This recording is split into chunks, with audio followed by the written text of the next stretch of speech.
Am I live? I'm so excited to be here today. Alright, let's see this working here. I don't know. I feel like you guys are already seeing this or what? I have my other computer on the side. Oh, looks like it's working. Yes. How's everyone doing today? Super excited to be here. I think the last live I did was over a year ago. Pretty sure it was that long ago. Yeah, just let me know who is here today. Where are you guys from? Super excited about this. I have some of my time lapses ready to go today. You should have a good audio, technically. Let me know how the audio is. I have a special mic today. I'm not using the computer mic. So let me know how the audio is, actually. I'm still on using the webcam of my computer, but I'm gonna make sure one day I use my better cameras. Oh yeah, I have my computer. Oh, the audio is perfect. I have my I have my MacBook right here. The audio is really good. Yes. There's a delay of like at least 20 seconds, so yeah. Sounds good. All right, perfect. All right, I'm gonna cut that one. Also, just please, I'm gonna let you know I have cats, including one that is really excited in the morning, so I might have to sometimes stop it and then kind of talk to him because he's doing some bad things. Huh? I see you there. I don't want to put it in the bedroom, but all right, I'm gonna give you a couple more minutes for people to come. We are 13 people right now, apparently. That's amazing.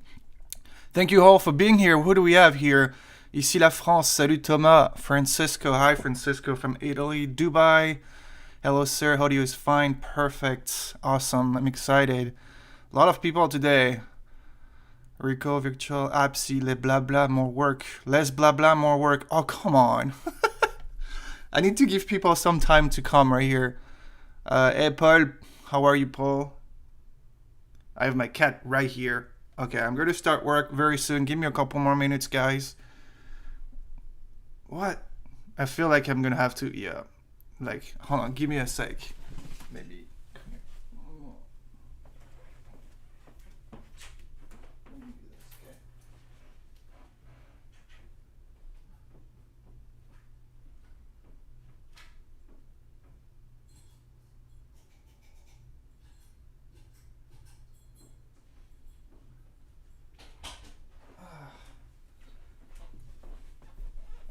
Sorry, guys. Yeah, that's what it is to have cats. All right, I'm back. Let's do some editing today. Let me know if you have any questions about my time-lapse trip in New York City. Super excited to be live today. Let me know if you guys just joined us, where you guys are from. We have 14 people today. Let's do some time-lapses. Hopefully the sound is good. Let's do this. This is one of the New York time-lapse, one of the many New York time-lapses I shot. As you can see, this was day number 6. Actually, it's behind my photo right here. It is day number 6. I have a lot of time lapses from New York, especially the last 2 days, because it was insane. We had like some amazing clouds, as you can see on that time lapse right there.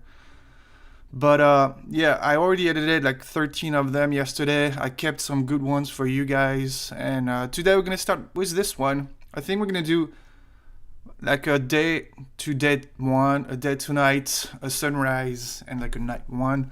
And then I have a few time lapses I also need to edit. All right. So yeah, how are you guys doing? Let me know if you have any questions while I'm doing the editing. Let me know if you want to talk about anything related to time lapse photography, obviously. How many did you shoot in New York City? I shot 54 time lapses total. I have no idea how many photo it is actually. I should probably count. It's like right there. I have no clue. It's a lot. Most of them are around 300 frames because it's like simple time lapses. How many gigs? I think I'm right under 1 terabyte. Yeah. It's not even 1 terabyte. Usually I do more than this, but the first few days, if you look at right here, the first few days we really didn't shoot much.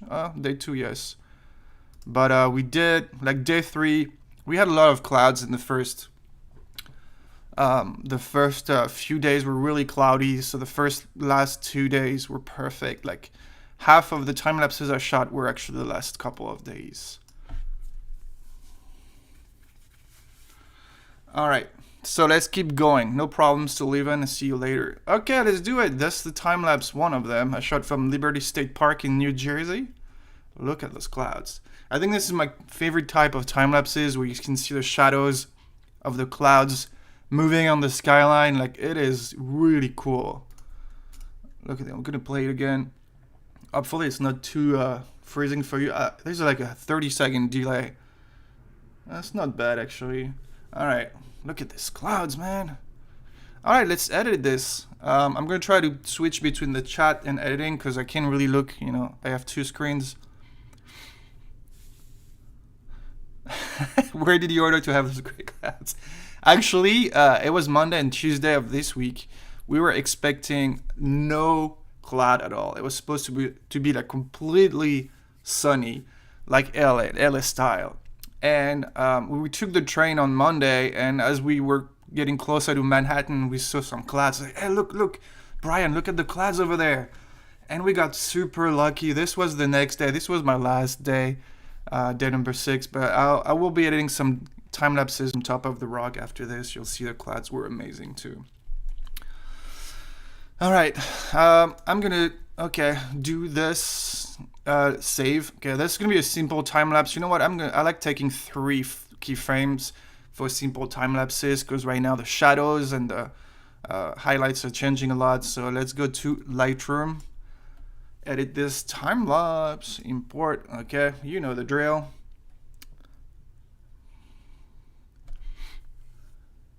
What computer video card you use does it allow you to do hardware acceleration when you... Yes, I think I did. I do have hardware acceleration. This is my computer, about this Mac, if you guys want to see. This is what it is right here. Serial number. Yeah, there's the serial number, but whatever. 3.2 gigs, iCore i7, 16 gigs. And graphic is Radeon Pro Vega 24 gigabyte. It's not bad. It's really, I mean, it's doing the job really well. So I don't have any problem with that. Alright, so let's see. Nice, finally. So something that actually was pretty simple with those time lapses is I found a color correction style I really like. So like this one, it's like really contrasty. Is that this one I'm editing right now? Is that LS3 I'm editing? Yeah, it is. That's why there's nothing. But look at this. They all look the same, and I think it's great. So what I can do is just, you know, select one I already did before, right-click, develop settings. We're going to copy the settings. We're going to remove the transform and the crop. We don't need this, spot removal as well. And then do copy. Then I'm going to go to LSP3, develop, which is the one I'm actually doing. Right-click, develop settings, and we're going to paste it. And it should be really close to what I want already. See, it already looks perfect right now.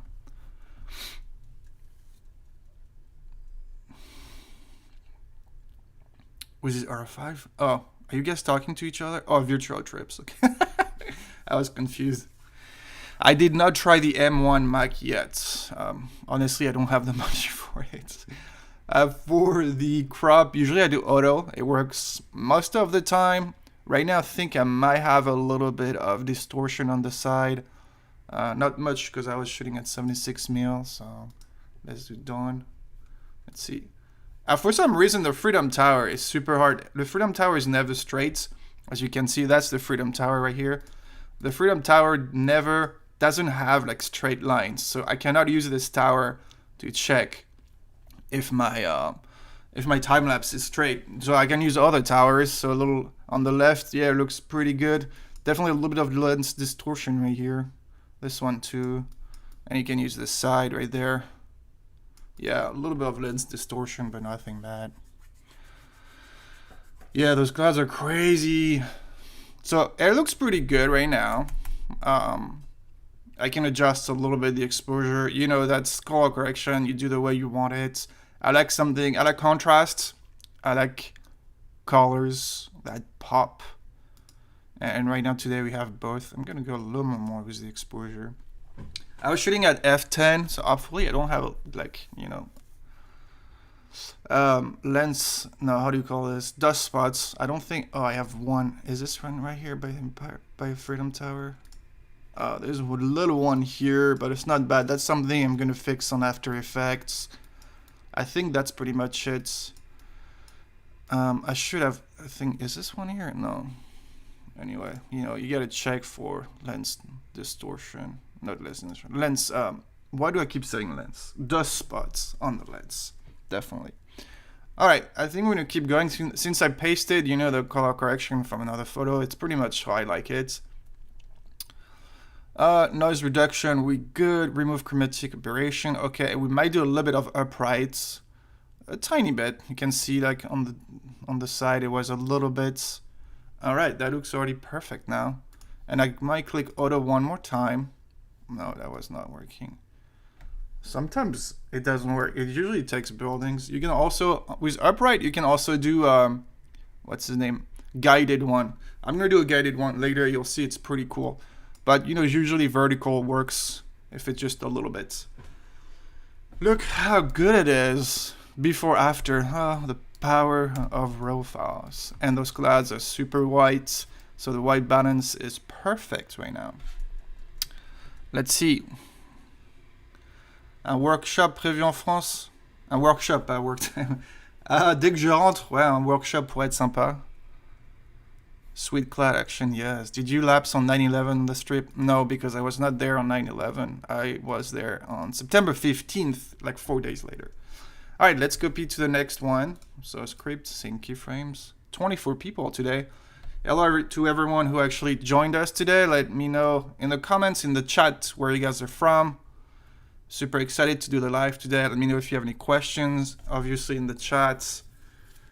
Super excited to do this live today. Yeah, those clouds are amazing.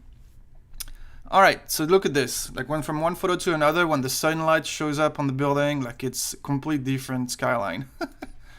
It looks so cool. Hopefully, okay, come on Lightroom. Load the picture. I want to see the sharpness. All right, that looks so cool. So this is from Liberty State Park. You can see this is Ellis Island. Ellis Island has a lot of history about immigration. I'm not going to do like history class today, but this is Ellis Island right there. All those buildings from the, you know, early 20th century. Okay, so see, I don't have anything to do. I feel like the sky is a little too blue, so I'm going to go down to my HA cell right here and either change the hue or the saturation, maybe the hue of the aqua. Let's see how that looks like. Yeah. So I'm going to go a little darker. I like having a little darker sky. There it is. And the blue as well. Look at this. Perfect. I like it. It was a little too turquoise at the beginning, so I like to, you know, sometimes change the color of the sky, you know. But it looks perfect right now. Before, after. Ooh, yes. Okay, next photo, number 3. Sync keyframe. It's pretty fast. What is only 3 keyframes? If you just joined us, I just wanted to remind you that I'm going to do like a day time lapse right now, and I'm going to do a day to night, a sunrise, and then a night time lapse during this live. So you'll have everything about New York. And yeah, pretty sure it's gonna cover most of time-lapse photography. Let's see if those buildings, yeah, they're all straight. Yeah, so if you don't know, I use this right there on the left. I use like the border of my of Lightroom to see if it's straight. It works. Look, it's all straight right now. It's perfect. Oh my God, look at this photo. Like it's the view, the clouds, the colors, the shadows, and, you know, the time-lapse, obviously. So I'm going to come back, save the metadata, go back to LR time-lapse, reload the metadata. It's going to take a few minutes to do the visual preview. So, you know, ask me questions right now. If you have any questions about my New York trip, If you have any question about time-lapse, I'm here for that today for the next probably couple hours. Together on this Friday, September 24. I'm gonna have a sip of coffee. It's really good. It's actually instant coffee. I'm sorry. I'm already bad at making coffee. But at least it's not Starbucks, like $4 cup of coffee. Oh man, this is good. It's like caffeine. I need caffeine. Alright, what is going on, guys? Now we're gonna do the visual preview. It should take about, I don't know, it's quite fast, maybe 2-3 minutes for that one. The sunrise is definitely gonna take more time. I'm not good at live and everything. I feel like I should have, like, you know, kind of screen, like video, like I'll be back in a few minutes, but I still don't know how to use all of this. At least now I have a good audio, which is good. Maybe 2-3 minutes for that one. The sunrise definitely gonna take more time. How long was your interval on the time lapse? You can see right here, interval was 4 seconds. Exactly 4 seconds. So once the visual preview is done, we'll be able to play it and do some visual deflicker. And this is done for this time lapse. It's fairly quick because it's just a regular dead time lapse.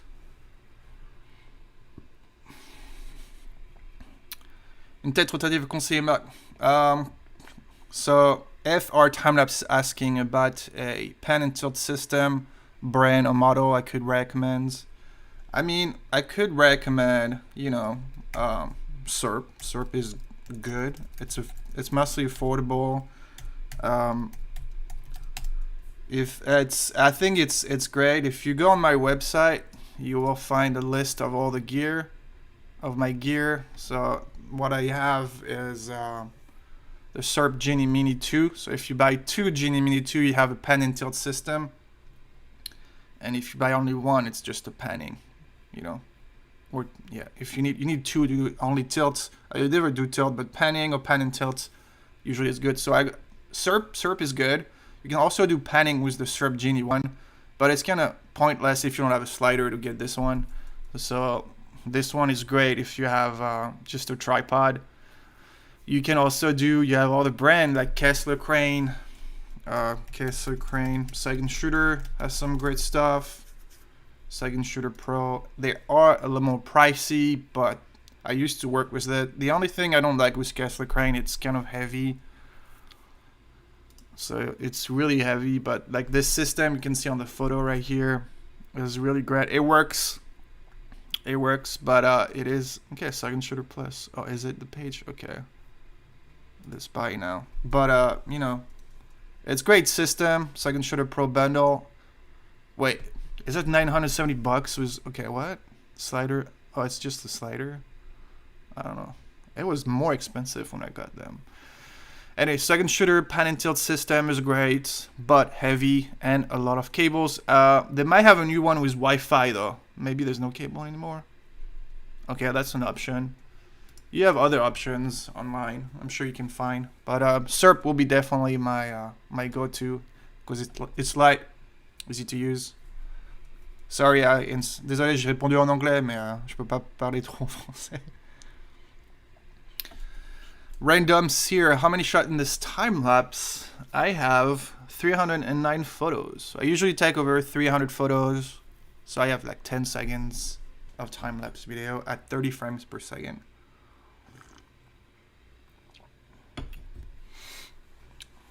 What settings do you use for exporting time-lapse and what size and how long? Okay, I'm going to export a time-lapse during this live, so you'll be able to see my settings. To be quick, I export in QuickTime ProRes 4444, 16-bit, you know, maximum bitrate. I'll show you all the settings after this, during this stream right here. Okay, it's done. Let's play the time-lapse. Oh my god, this is perfect. This is perfect. Let me know in the chat what you think of this time-lapse. Okay, we have the curve right here. This is my visual luminance curve, is almost perfect. It's not completely smooth, so I'm just going to do some visual deflicker. 10 will be fine on the entire frame. I'm not going to select the reference area and do apply. This is such a beautiful time lapse. I have one. Let's do Dead Tonight after from top of the rock. You're going to see this view is amazing.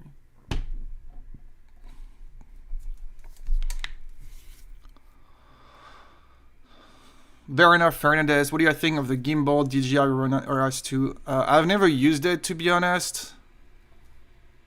No, I've never used. I'm pretty sure it's good. It's like a DJI. I should try one day. I've never used it, so I don't know. I'm sorry. Yeah, exactly. Just smooth out a little bit, which is it's perfect. I can also use flicker free from Digital Anarchy, but right now there's really not any brightness flicker visible on that one, so we'll be fine.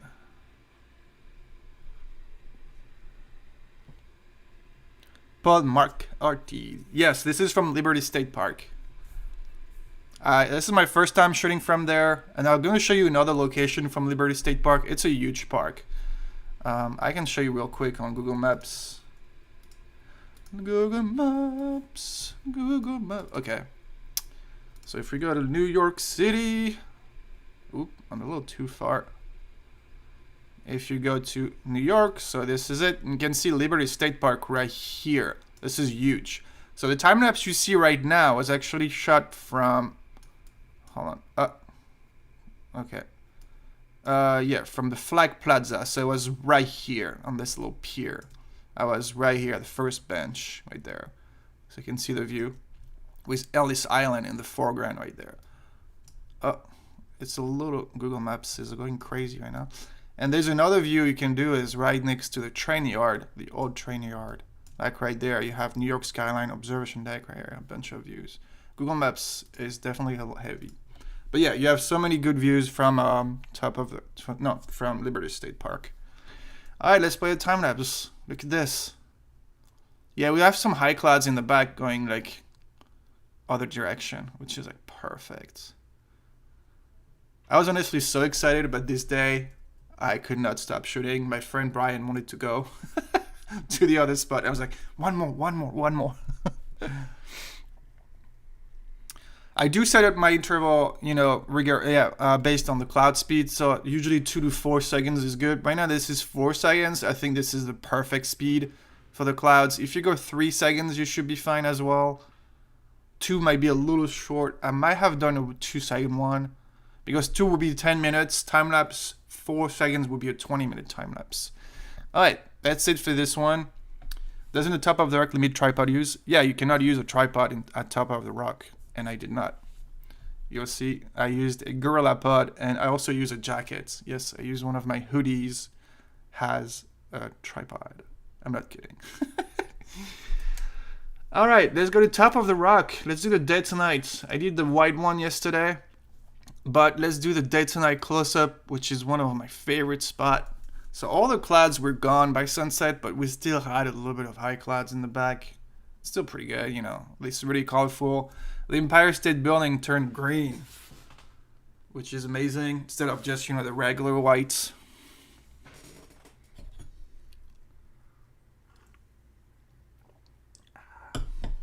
If you want to see behind the scenes at top of the rock, check my highlights, stories highlights on Instagram.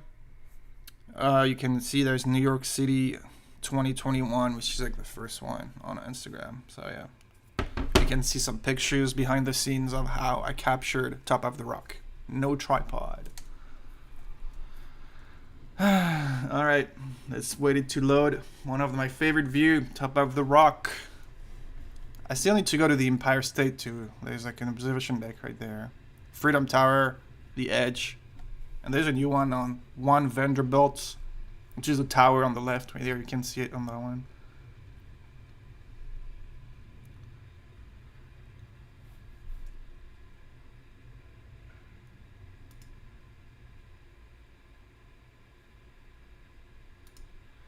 Let me know if the live works fine. On my side, it works it works great. I don't know why it's saying open. Okay. Okay. Let's wait for this one to be done. How are you guys doing? Have you guys been shooting any time lapses lately? How is COVID where you are? I'm sure some people might be limited with COVID, but here most of the country is open, so you know. It's still not easy to fly. Like, I mean, it's like you have to wear a mask all the time. 31 people, amazing. Let me know where you guys are from in the chat. Super excited about this one. Okay, cool. It works fine. Is it in HD? I don't even know. Yeah, it's in HD. Cool. I'm still like learning lives. Oh, excellent connection now. Thanks, YouTube. I'm gonna use better camera next time. I need to figure out how to do the computer audio as well. Okay, since every time lapse already loaded, you know, it's still loading the preview luminance, but I can still do the, you know, keyframe wizard even if it's not done yet. But let's play it. We're gonna see obviously the brightness flicker because of the exposure ramping, but look at this. Wow. Oh, what was that? Oh, the camera moved maybe? Probably a little bit of stabilization in post. Salut Laurent Photographie. So that was shot with a Gorilla Pod. A Gorilla Pod just bought a few hours earlier at B&H. Let's see, what was that? What is that? That is like a... That is weird. There's like a little zoom for some reason. Right here. I don't know what it is. Maybe I touched the zoom a little bit. It's gonna be easy. You can easily fix that, but you know, it's more post-production work. Otherwise, it looks really cool. Alright, let's do this keyframe wizard. Our time-lapse is giving us 14, which should be fine. Let's do a Holy Grail wizard. Oh my god, look at this curve. The Holy Grail wizard curve is like perfect. Just a little bit of rotation to make it straight. Oh, this is perfect. See, if you shoot a good day to night transition, doing the Holy Grail wizard curve is going to be super simple, and the transition is going to be even better. Save it. No. It's been what? Where is it? Okay, it's been... No. Okay, I'm just going to wait for... Hold on, I'm trying to find... I don't know. Where is the timing? Oh, is it 27 minutes already? Wow. Okay, let's go to Lightroom. No, yes, Lightroom. Let's do a day to night. This one might take us a little bit more time. We have 14 keyframes, the day to night. I want the colors to be nice, to be perfect, to reflect, you know, the vibe you have around sunset, which is kind of golden colors, a little bit of red, orange. And then when the city lights goes off, it's just the more blue tints. Get this kind of colder vibe that we usually have at night. This is what you need to, you know, to get in your day to night time lapse. Shooting my holidays in Italy, France, Monaco, and lately the Festival of Lights. Yes, I saw the video. Go check Rico order video, Festival of Lights. It was really nice. Now I'm running out of space. Need more HDD. Oh yeah, I'm running out of space. It's always a problem in time lapse. I don't think it's a focus breathing. I don't think so. I didn't touch. It was probably, I don't know. Honestly, I have no clue. I was like shooting videos, doing second day tonight. It was probably like a bunch of things. But it's gonna be easy fixable. I'm gonna check. It shouldn't be the focus. I'm gonna check on the photos, but it shouldn't be. Is that the first frame? Yeah, I think so. Yeah, it's definitely between this frame. Yeah, it's just a little zoom in. The camera doesn't move, so I'll just fix it later on After Effects. But it's still sharp. Look at this view. This is amazing. I love it. Alright guys, let's do the first photo. We can see it's a little brighter here if you compare to the other time-lapse one, for the reason that there's the Holy Grail wizard already applied on it. so it's normal.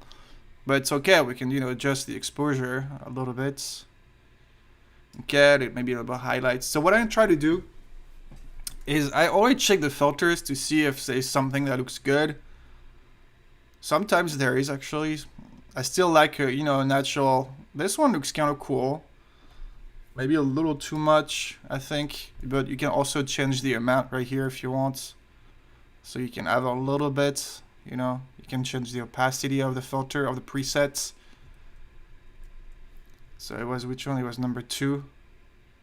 Yeah, this one looks alright. Let's see if we have something else that looks good. So it's not my presets, it's actually built-in presets in Lightroom. Some of them sometimes works great on the time-lapse. So this one looks great, it's just very specific. I really like keeping some natural color correction, something, since I sell my work later, I really want to keep something that works, that some people, can adjust later if needed to fit their projects. I don't want to go like super cinematic like this. It looks cool, but that's not my goal. Kind of like that one though. Yeah. F10 or F2. What about that one a little bit? And then change a little bit here. Alright. I think today we're just going to do it manually. Okay. So I really like Adobe Landscape, how it looks like. It's usually more vibrant colors. So let's see. I also like to do auto here, see what it gives me. Definitely too yellow, but it's a style, it's around golden hour. Let's go back to something a little bluer. This is definitely too purple. Okay, highlights, look at this. Just the highlights, how much detail you get back in the sky. This is crazy.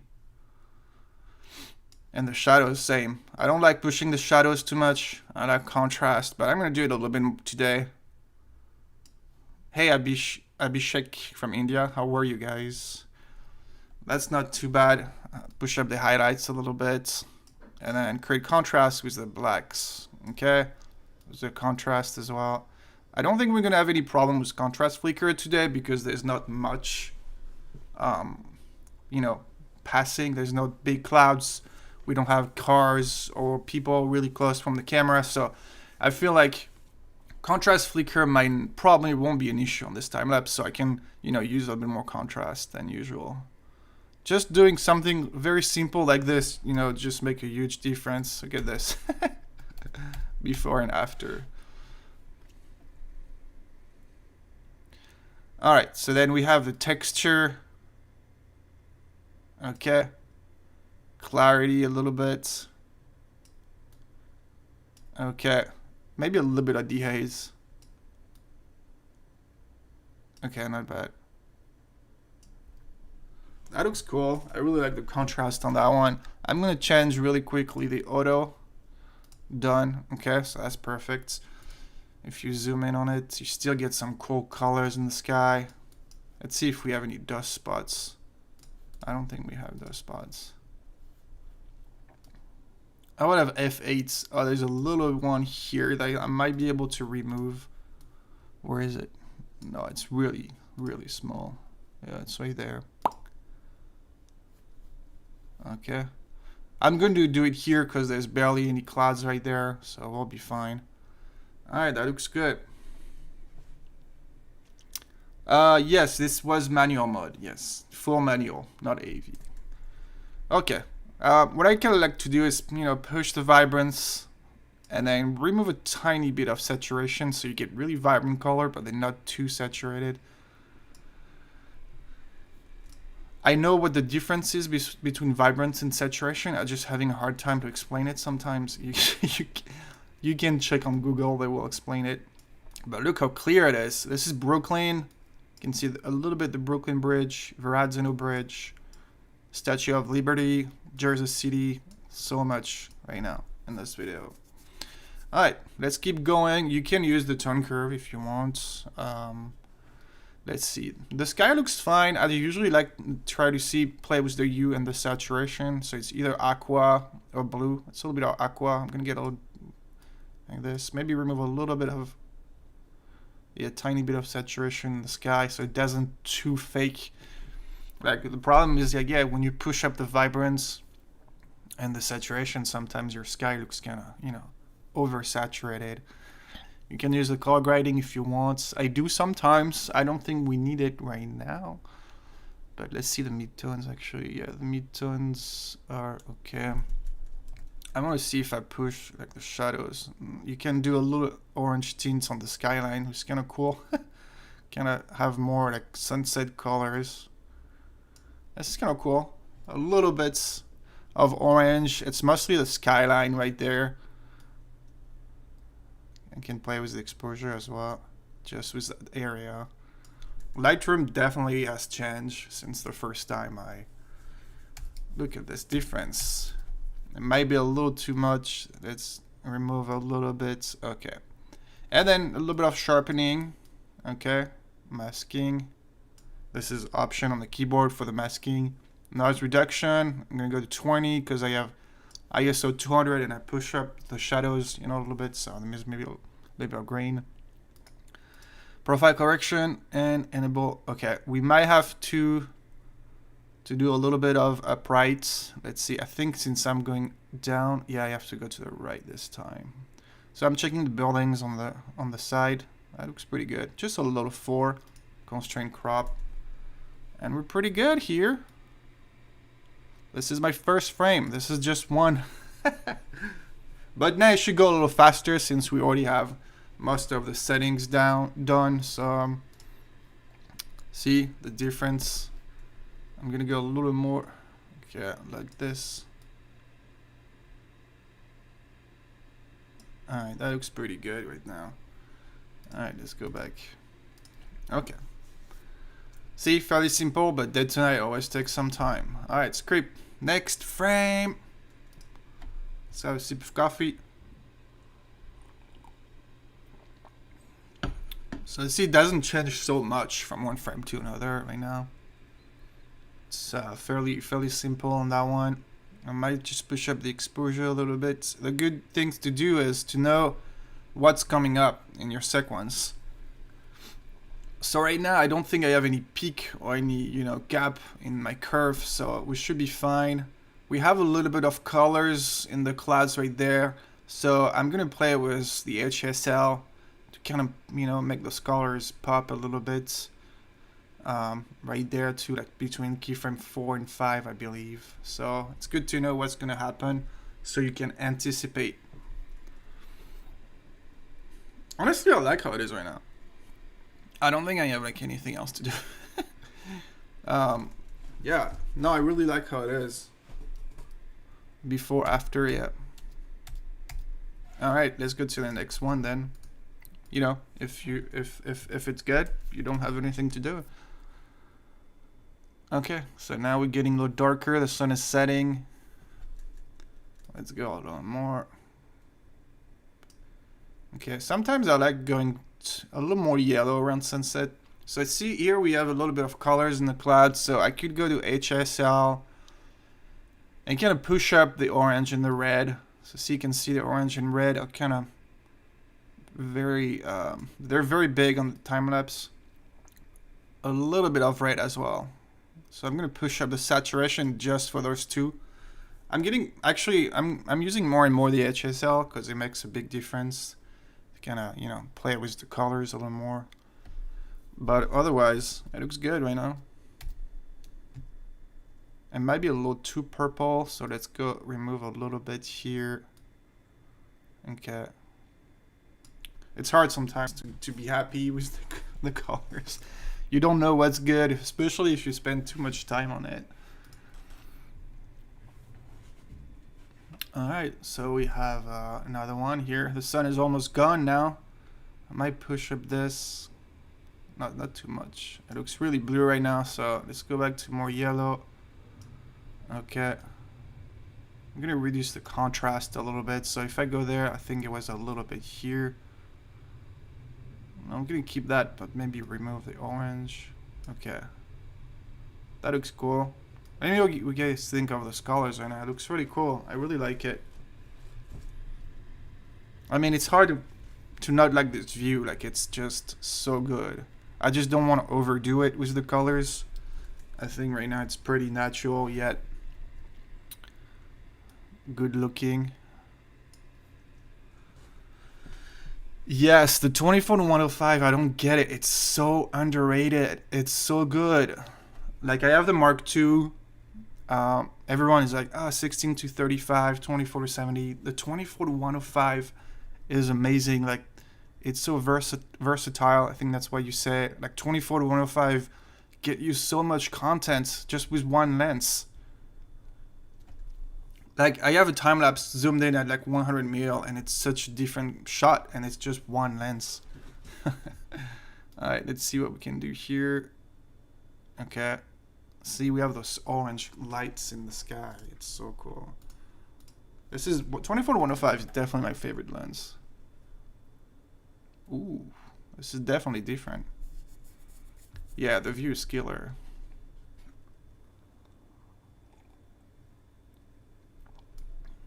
Look at this view, guys, when you zoom in on it. Just love New York.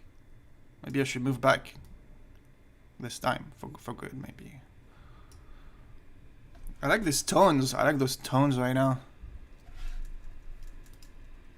I like those tones. You know, I really like how it is right now, so I'm just gonna go to the next one. You don't need to change anything if it looks good, you know? F4.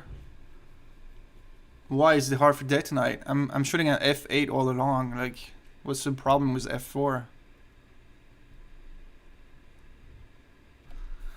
I've been doing more drone hyperlapses. Yeah, I have no clue how to stabilize a drone hyperlapse using DaVinci, but if you want to do it with After Effects, I feel like it's just so much easier. Okay, so right now it's gonna be kind of a hard time. We have some. Let's go HSL real quick. Push up or orange. See the orange in the sky a little bit, and red as well. The blue looks fine. Very natural. Let's see. I have the saturation of the aqua. We can push back, and let's see this blue here. We don't go too purple on this. Yeah, you probably maybe don't see a big difference, but I never use F4 to be honest. I never use F4 even during the day to night. Like the maximum I use for a day to night is maybe 6.3, 7.1 at some point. It's usually, I never go F4, so it's not a problem. Okay, so now we want to go back to something more tungsten slowly, but we don't go too blue either. I might actually stay around here for now. Let's push up my exposure a tiny bit. Let's see if I go more. Yeah, it's too blue, obviously. That looks cool right now. Yeah. I feel like the next one is gonna be. Look, now we still have the city lights. This is blue hour, so the sky is gonna turn very blue, especially because I'm going back to something very tungsten. So you can also balance the blue with the HSL. Oh my god, this view, so good. Sometimes the only thing you want to do is just change the white balance. That's all.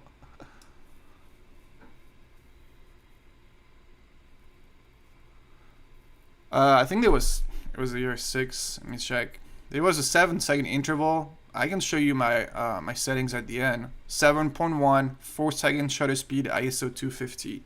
That's usually what I do. If it's a little darker, I usually go a little more in the ISO. But it's usually those settings. I never ever go F4. Alright, that looks pretty cool right now. It's really blue though. You gotta find the right balance between the sky and the city skyline. It might be a little green right now, so let's do this. It's hard to find the right balance at this time of the day. But take your time. Take your time, because it already takes a lot of time, so you don't want to go crazy with it. Okay. I mean, that looks fine. Before, after. Okay. Let's go to the next frame.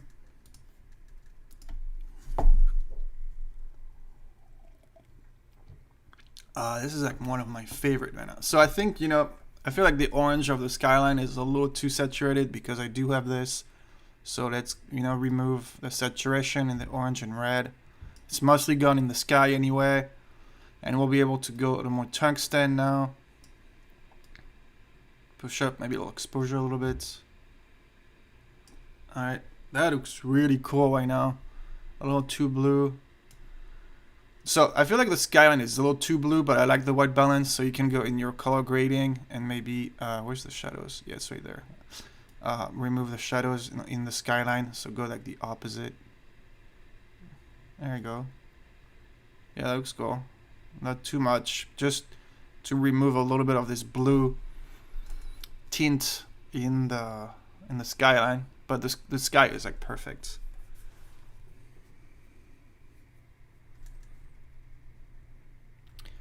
F8, yeah, 4 seconds. 4 or 5 seconds shutter speed at night, ISO 250 to 500 average.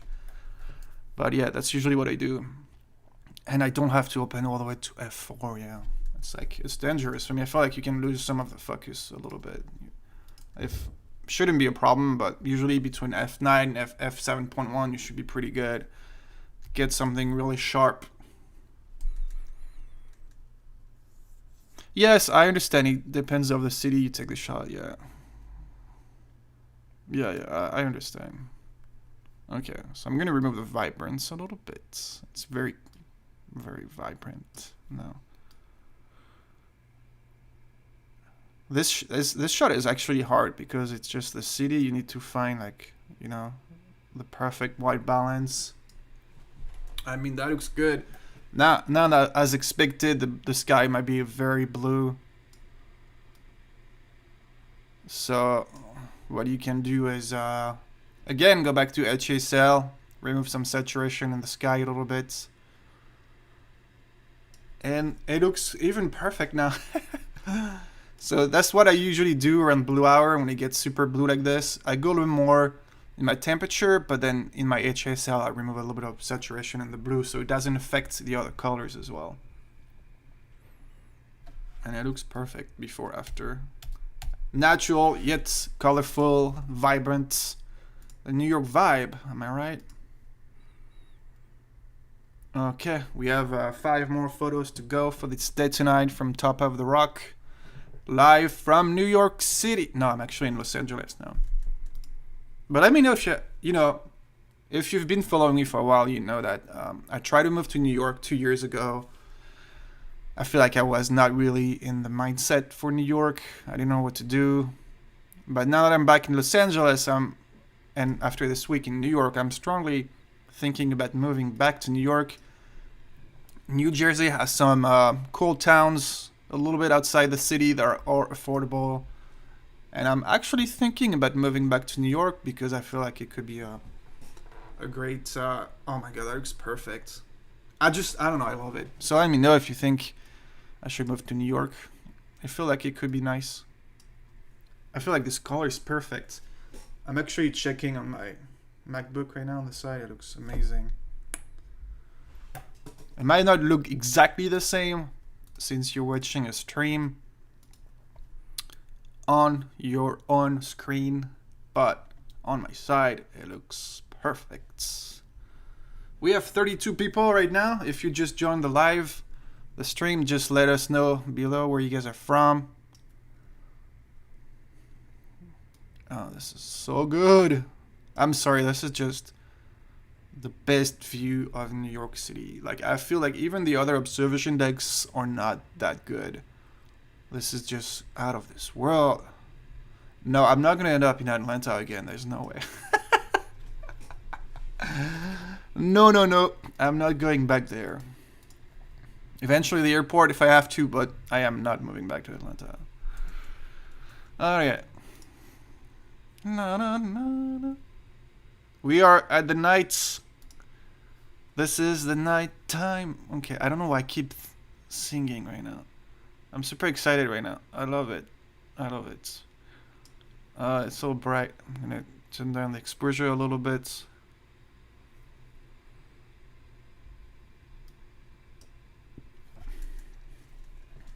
Looks so good. Oh my god, this is good.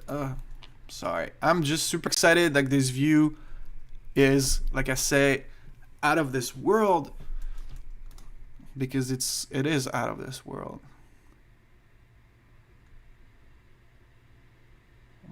probably hear my computer. It's like working in the background.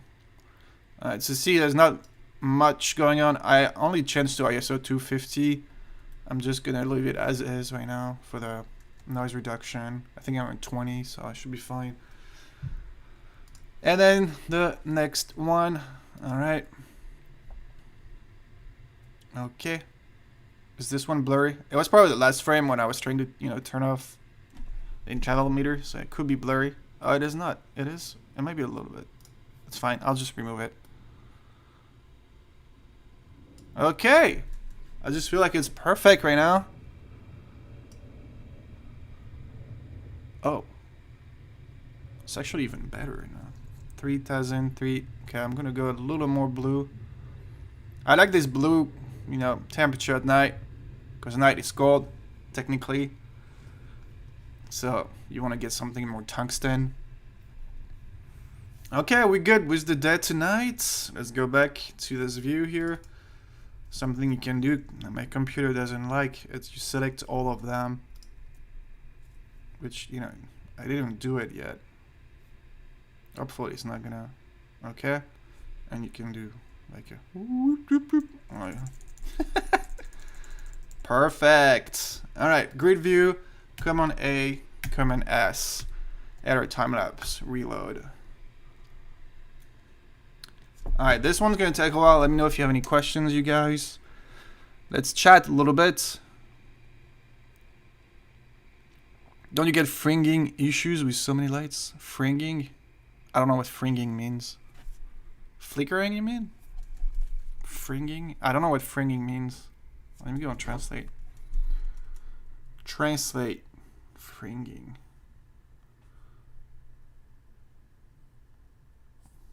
Fringing.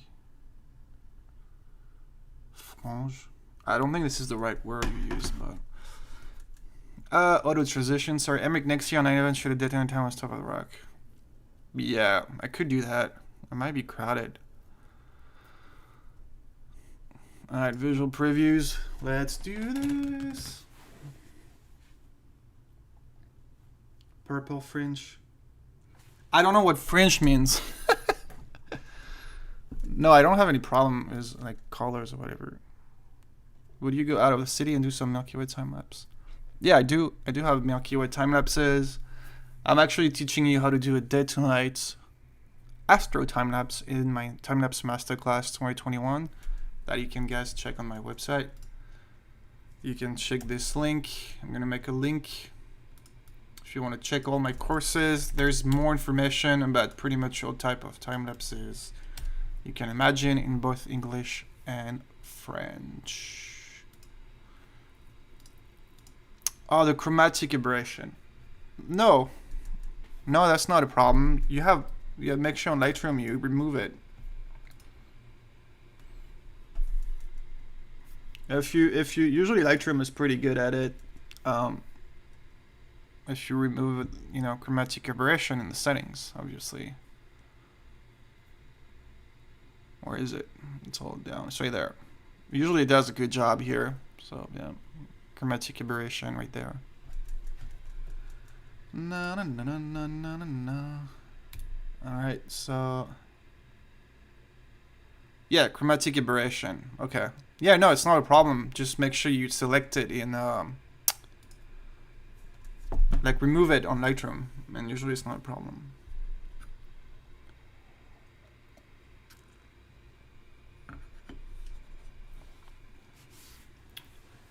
Yeah, I usually do have some noise on Astro time-lapse. Like Canon is not the best with the grain, you know, so 1600, 3200 ISO usually creates some noise. But I use, what's the name? Neat Video on After Effects, which does an amazing job removing the grain and keeping, you know, the quality, the sharpness of the stars. Can you zoom 100% of your on your frame? I can do that, yeah. Let me go back to Lightroom.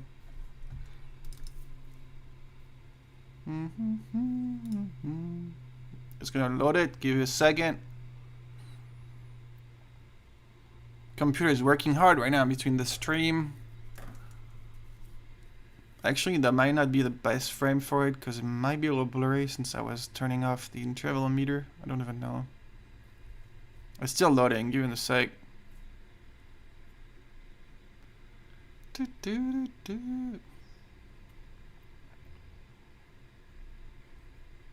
Damn, this is slow. It's working in the background, so that's why.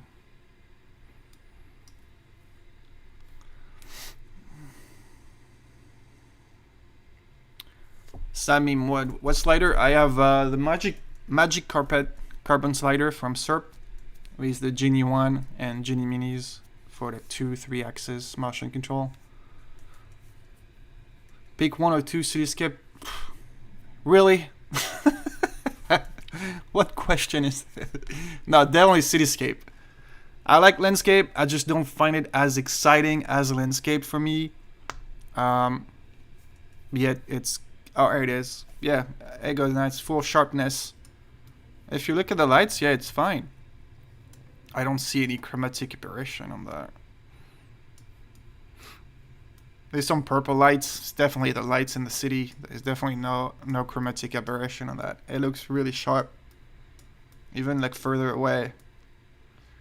Lower Manhattan skyline. A little bit of grain. Not much because I pushed the shadows, but neat video. Woo! Hey Frank Carroll from Ireland. Thanks for joining today. Yeah, EOS R5 definitely looks really good. At the moment, I could definitely not afford it. My rent went up here in LA, so yeah. Lithuania Colonia from DS. I don't know what that means, but welcome, I guess, from Lithuania.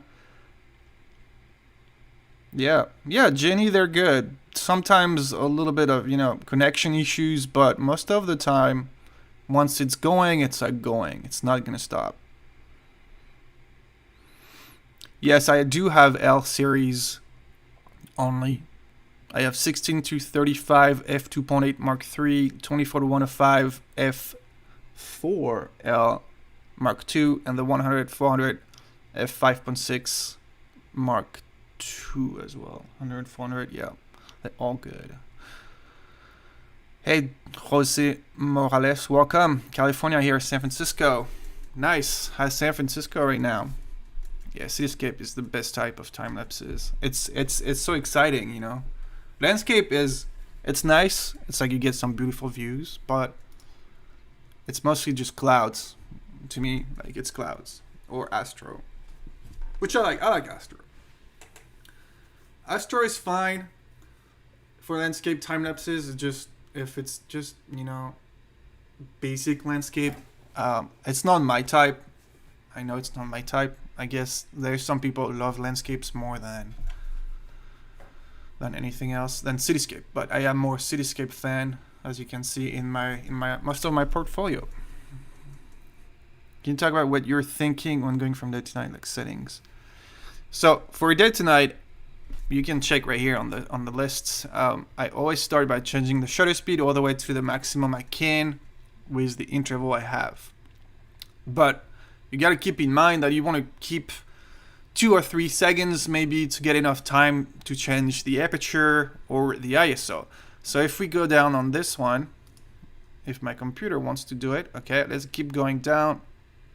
I think, as you can see also, something I rarely do, oh my goodness, I started at ISO 200 for the only reason that it was kind of windy at the top right here, and I was shooting with a Gorilla Pod. So it's not the sturdiest setup ever for this situation. So I decided to open my aperture a little more and start with higher ISO so I can have a fast shutter. I'd rather end up with, shaky time lapse than blurry images. That's why I started with ISO 200 so I can have a fast shutter. But I still started by changing my shutter speed, as you can see right here. 125, 100. Okay, shutter speed, 60, 50, 40, 30. All the shutter speed, all the way to what? 0, half a second, 1 second, 1.3, 1.6, 2.5, 3.12. And after sunset, the wind was actually better. So I was like, okay, I'm gonna keep changing my shutter speed. Well, I did change the aperture as well once, I think so. Yeah, right there. And then keep changing the shutter speed, and then finally the ISO. And it was bright enough to end up with the settings 7.1, 4, and 250. But if you obviously can, start with ISO 100. And then go from there. What would you do if you didn't have clouds during your trip to New York? How would you make your time-lapse having some actions? That's a good question. I mean, I posted a video recently that explain, it's on my YouTube channel, what I usually focus my time on when there's no clouds. So I would probably maybe do, oh, this is the cat food. Hold on one sec.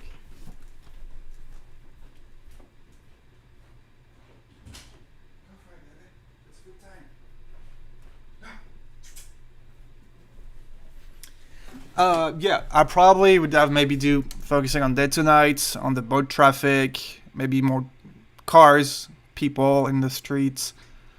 Even this view without clouds would be good, you know. So yeah, I would have made it work. I'm sure it would have been fine. Yeah, exactly, like fast moving elements. But I mean, this view is like, if this view looks fine even without clouds. There's only a few high clouds in this one, and it looks fine to me. So you know, it's not such a big deal in New York. In LA, it is a lot more, but there's a lot to do in New York City. Sorry, I can't show the cats right now. They are eating. There is videos in my stories. Okay.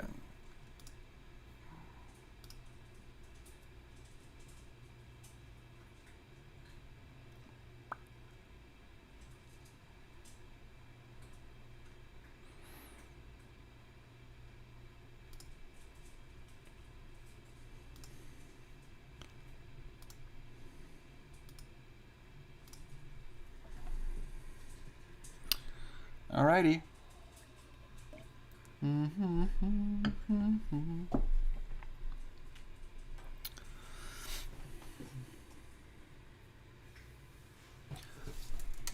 Yeah, you can get away. I mean, I do this all the time in LA.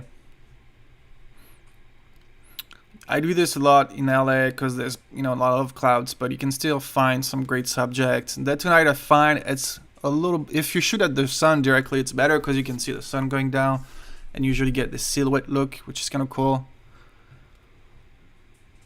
Yeah, building shadows, silhouette look, city lights, blue hour, golden hour. You still have a lot to do, you know, in the city if there's no clouds, but that's the problem with landscape. If you don't have clouds in a landscape, it's kind of hard.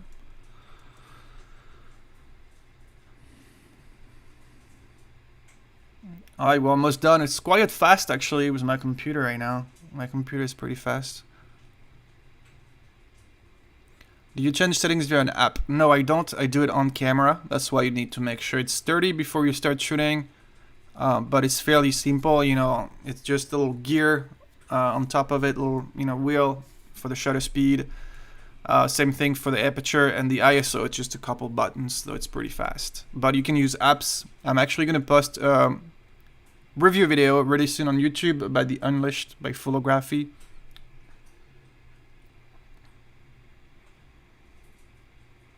Takes more than an hour. Oh yeah, really? Well, that would be an issue for that live. No, my computer is fairly fast. I know it's been what, like 5 minutes right now? Yeah, for like 800 frames, it's not bad.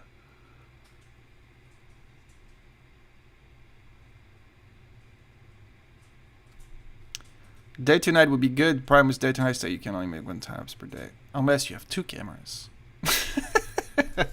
Like Sammy Quasi is actually saying, yeah, 2 cameras. I know it's you know, you can afford 2 cameras, but day landscape time-lapse with clouds, yeah, it's pointless. That's why, you know, you can't really do anything if there's no clouds during a landscape time-lapse. Alright, well, almost done with the visual previews. Look at this curve. It's like 99% perfect right now.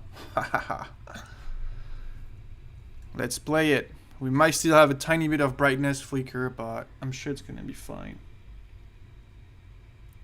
Do we have the sound? Oh no, I think I actually don't have my speaker on. Let's watch it. Yes.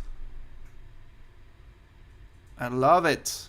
Ooh, look at this orange. I don't know why this zoom in is. I'll fix it in post. It's fine. And this green. Beautiful. Beautiful day tonight. Not even... Do we have contrast flicker a little bit? Not at all. That is perfect right now.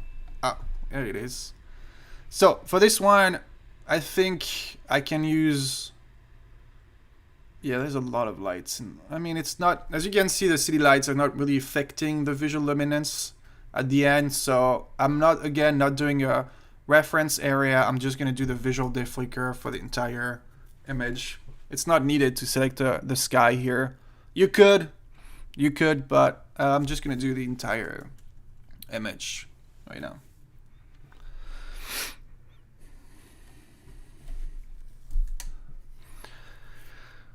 Come down and let's roll a Yosemite. Yes, I shot Yosemite only once, and it was actually good clouds and everything. It was really nice. I got lucky that day. I stayed 1 second. Yeah, sorry, it takes some times. Don't give up on California. It's hard not giving up on California when everything is expensive. And earthquakes and wildfires. And loneliness. It's hard. Superb. One level is going to play on top. Yeah, it looks really cool. And you guys are only seeing like a streaming through your computer via our time-lapse, so as soon as it's exported in 4K, it's gonna be perfect. Hi, baby. There's all my kitty right here. Are you gonna behave? I'm working right now. You can be a little pain in the butt. He's only like 7 months old, so he's really excited all the time.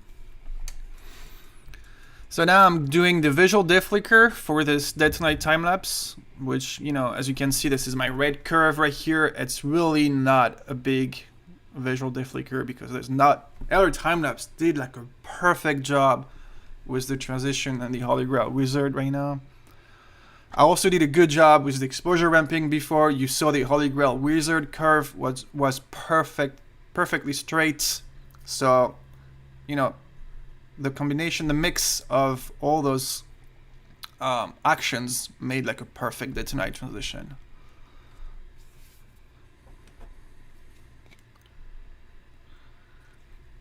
Yeah, I was actually living with my friend. He was Brian. He was okay.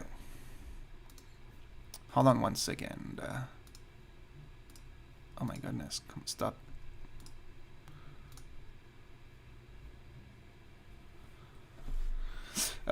Yes.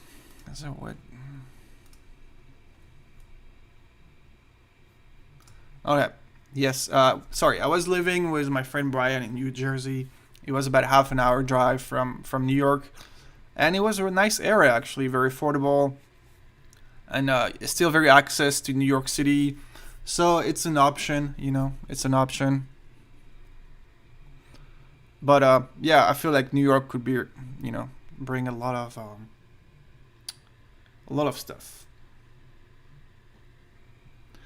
And changing manually. Yeah, change everything manually. This is full manual mode. Full manual mode. For time-lapse 6. For night scan 6D and 500. Yeah, they're good. I started with the 600D, which is T3i in Europe, in the US, I think. Yeah, I'm gonna move to New Jersey probably. A little further away, like half an hour. That's what I was saying. Like, yeah, would move there. In New York, New Jersey is not New York, but it's close and it's cheaper. No, I don't shoot AV. I thought about doing AV on this time lapse.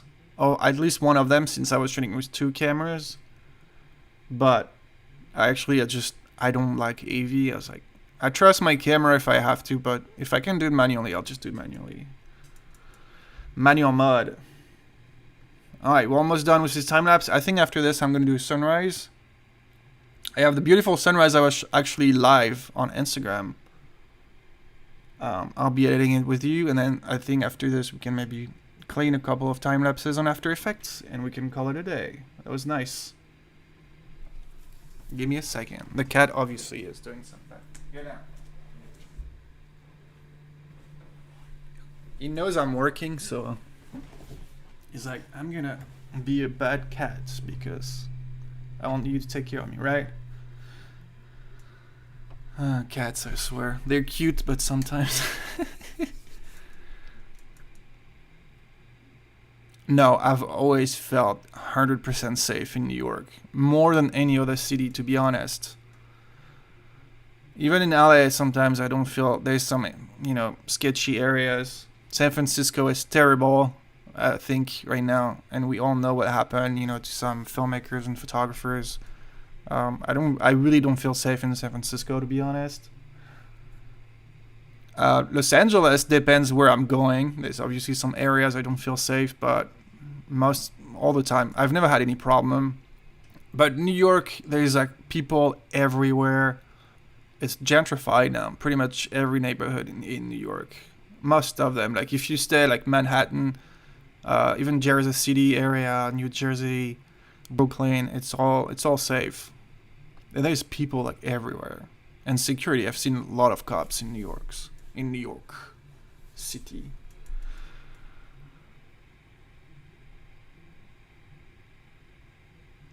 Alright, we're almost done with that one. It took us what? It was pretty fast, like 45 minutes to edit that one.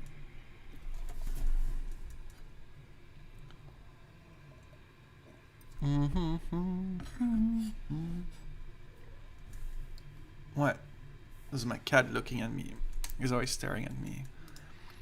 Let's play it one more time and let's move on to the sunrise. Sunrise.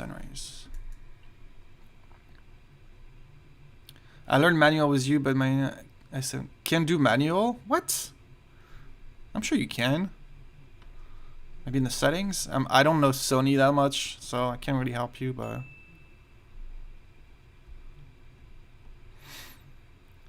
Time to lapse. San Francisco, I mean, there's tons of stories, and I know people who have been, robbed of their camera gear in mostly everywhere, like sometimes they break windows to steal gear. They've been like targeted at gunpoint to get the gear. It's a lot of problems in San Francisco in camera gear, unfortunately, because they know camera gear is worth money.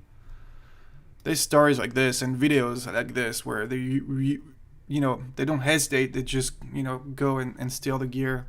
And there's not much the police can do, unfortunately. So just Google it. You'll find a lot of stories about this. All right, let's play it. Beautiful. So moving a little bit, but that's some, cleaning on After Effects. Nice. Let me know what you guys think. It's so perfect. And all the planes. Beautiful. Alright, this is good for that one. Let's go to the sunrise from Weehawken, and it was just a beautiful sunrise as well. Which is, I think that one I wanted to do with you guys. Beautiful. Different skyline.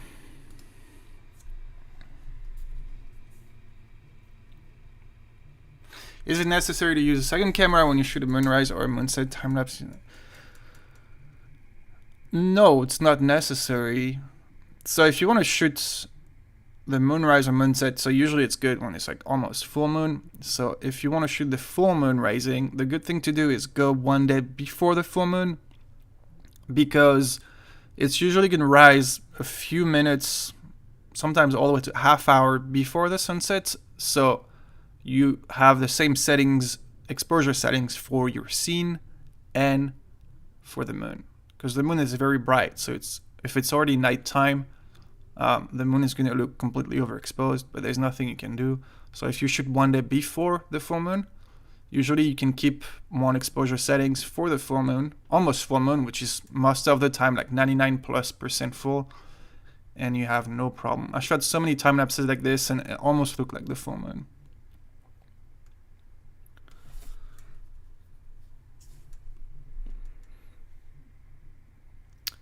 Powerful computer. Yeah, it's actually been doing really good with time lapses. I really wanted to spend some money to get something that really,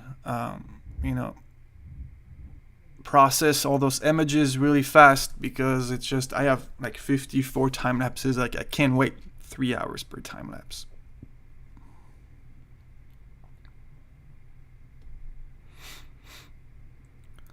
Yes, it is a full sunrise, and you're gonna see those clouds are amazing. They are sometimes even lower than the buildings, the top of the building, so you'll see it's pretty fun to see the clouds moving. So the metadata have already been loaded on their time lapse before, so you can start doing the keyframes before actually the preview luminance is done. It's better to wait, but you can start if you want to. Let's just wait. We have time. Yeah, powerful computer is like, it's key. The one I had before was slow. Not too slow, but towards the end it started being bad, and it was driving me crazy. It's, if you have like bad computer, it just drive you crazy and you lose any motivation you have to edit the time lapse. It's not fun part. Processing, like post-production, it always takes a lot of time, and if you don't have a computer, if you don't enjoy the post-production part, well, you're not going to enjoy the entire workflow of creating a time lapse. So you need to have something that looks good. Obviously it's more pricey, I know. All right, keyframe. Yes, already click. So see, now that it's done, at our time lapse, I'm gonna go to 15. I think it's fine. Holy Grail Wizard. Look at this. It's also perfect, completely straight. Okay, perfect for the Holy Grail Wizard. Save it and go to Lightroom. 15 keyframes. It's gonna be a fun time. 35 people are currently watching. Thank you so much for being here today. Oh, if you just joined me, if you just joined us, let me know where you guys are from. Don't be shy. There's a community of time-lapse photographers in the chat. We're here to, share our passion, our knowledge, and have fun. Thank you so much for being here today. Oh, if you just joined me, if you just joined us, let me know where you guys are from. Don't be shy. Yeah, the sound is perfect right now.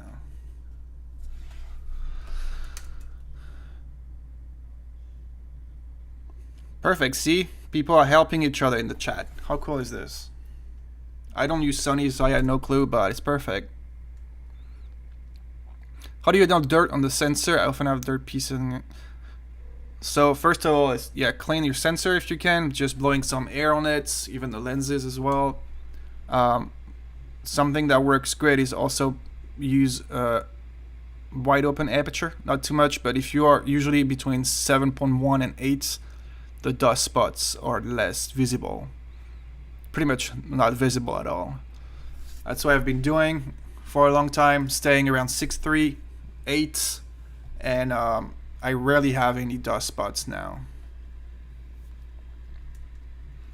Alrighty, let's do this keyframe, you guys. I'm excited. What balance temperature? Okay, what's your question?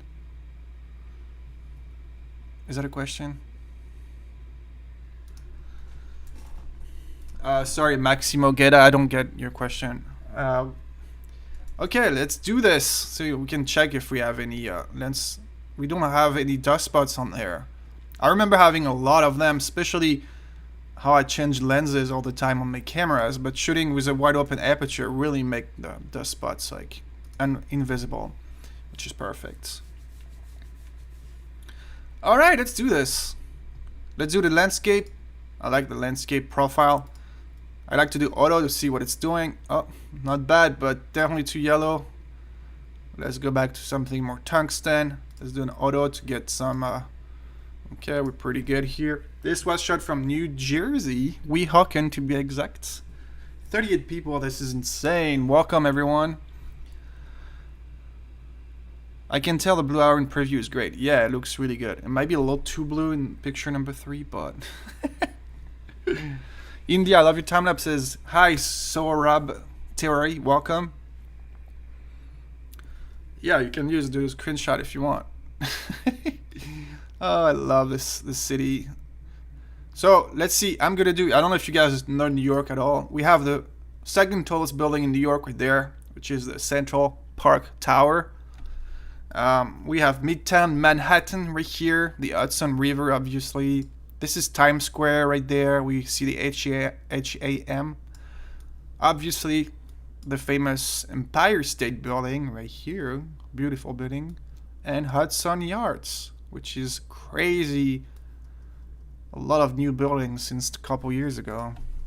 Alright, let's do some editing. Yanis, hi from Greece. Hi, thanks for joining. 40 people, amazing. Alright, let's do this. White balance is pretty good. Highlights, not too much right now. It's still nighttime. We have shadows. Whites looks kind of cool when you push a little bit at night. Not too much. I can't, okay, a little bit of contrast. Alright, a little exposure a little more. So obviously there's some lights here that are really overexposed, but it's just one light. The entire image looks good. Godzilla, what? Yeah. It was Godzilla in New York? I forgot. It's been a while since I watched the movies. A little bit of texture, a little bit of clarity. Ooh, a little bit of dehaze. Dehaze works, like, it does add, like, contrast. Okay. Look at this. Beautiful. It is beautiful. Let me know in the comments if you guys like the New York skyline better or the Chicago skyline better. To be honest, I don't know. I kind of like both. It's hard for me to choose. They both have like different like vibes. Different vibes. Yeah. Okay, that looks good. Let's keep going. I don't think we need HSL over here. The blue sky looks perfect. We have some light reflecting on the clouds. Oh, I didn't show you the time lapse. Oh my god, I'm sorry. Let's play the time lapse real quick. So obviously this is with the brightness flicker caused by the exposure ramping. The white balance is off here, but it's all good. Beautiful. It's gonna be even better with the right color correction. Look at those clouds. They're like lower than the top of the building. That's amazing. And then we have the sun rising. Beautiful. Ah, the skyline was perfect for that sunrise. Alright, let's go back to color correction.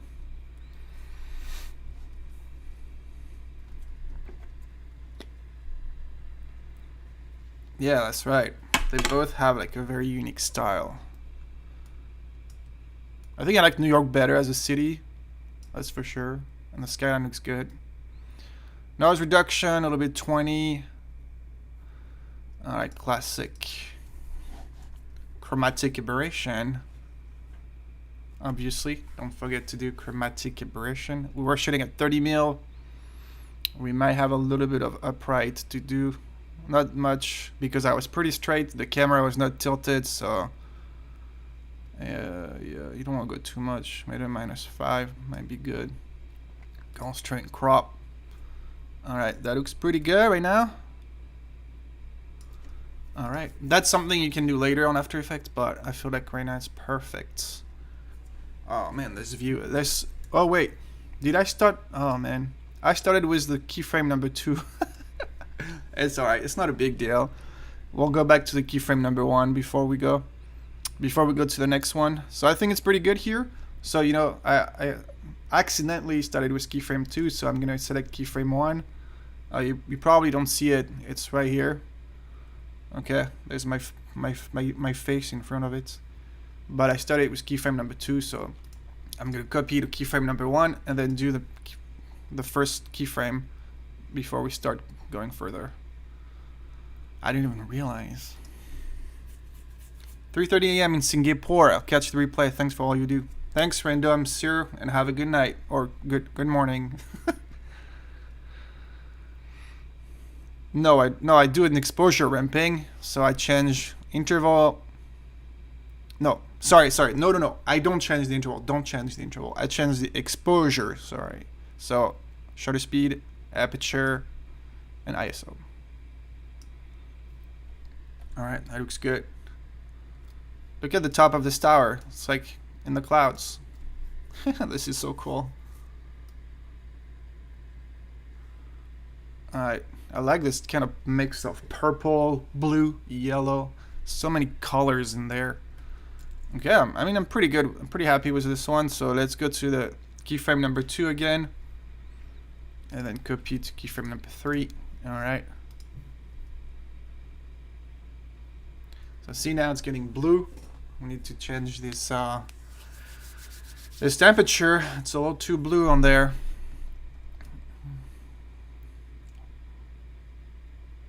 Okay, and that's green usually when you add a little bit. So let's change this.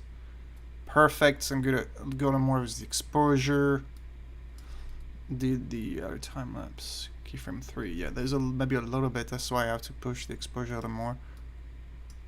And then, you know, a little bit step by step. This is how you do it. You don't want to do some crazy color correction between each keyframe. I think this is key to get like a perfect day tonight. Little by little. This is what's gonna make the difference, you know.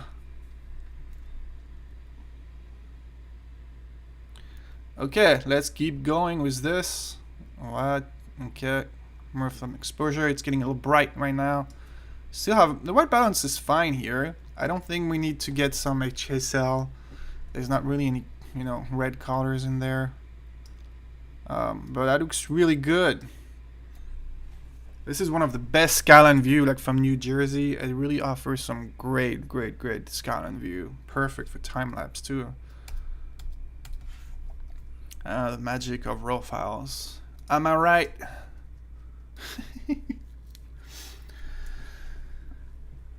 If you guys just join us, just let me know where you guys are from. Pretty excited people from all over the world right now. Super cool.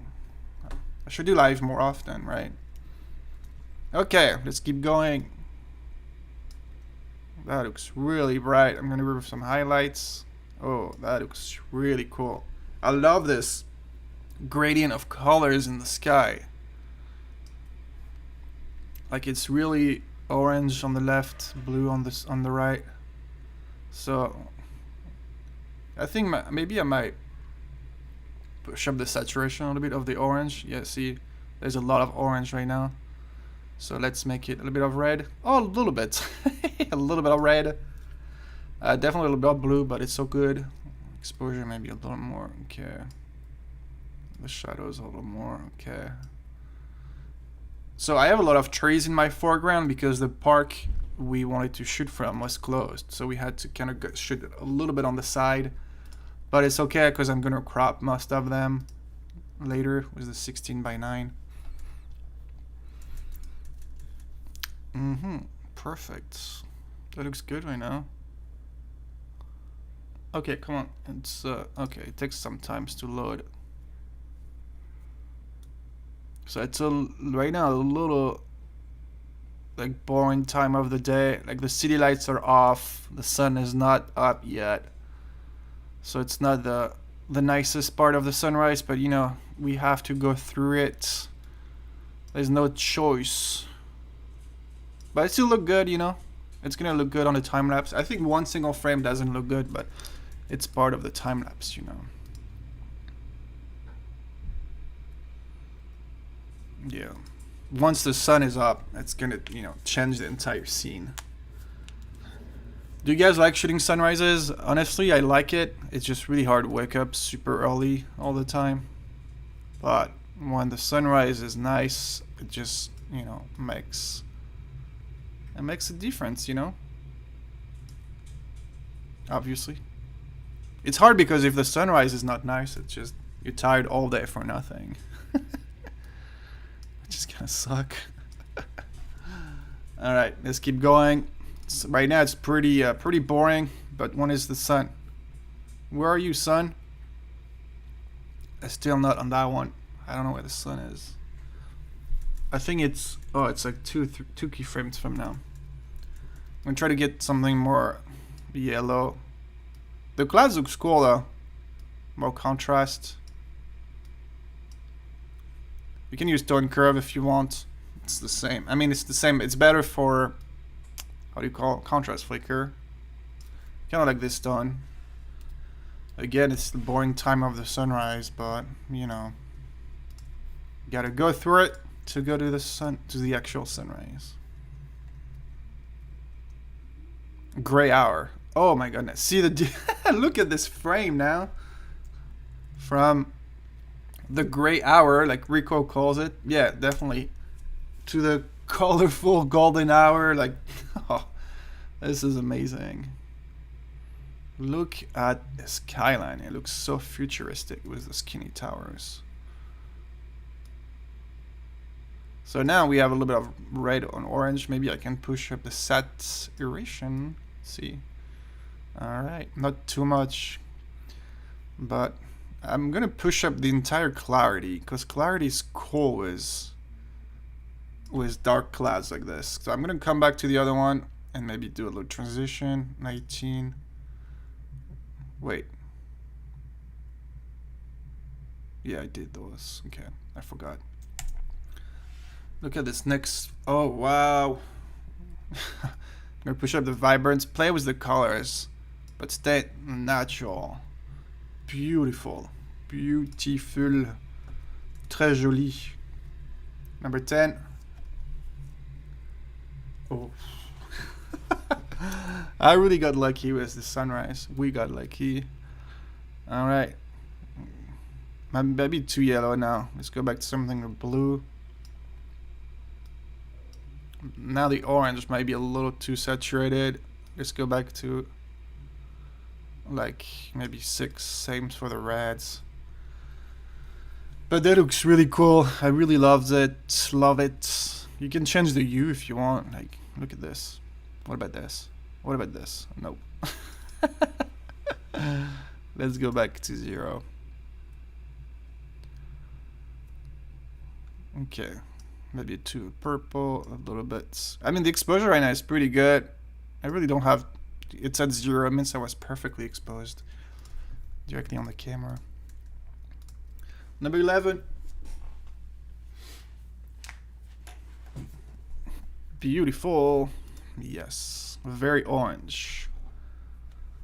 It's funny because it kind of look dirty looking in a way. Like all those clouds and look like smoke pretty much. But it still looks pretty epic.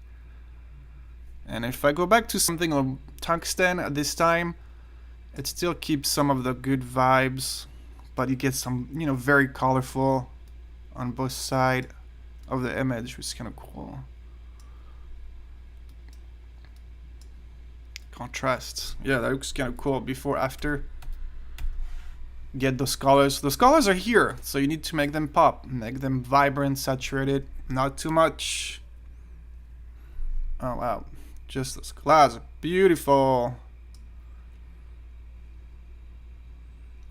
Sunset, yeah. Sunset is easier to...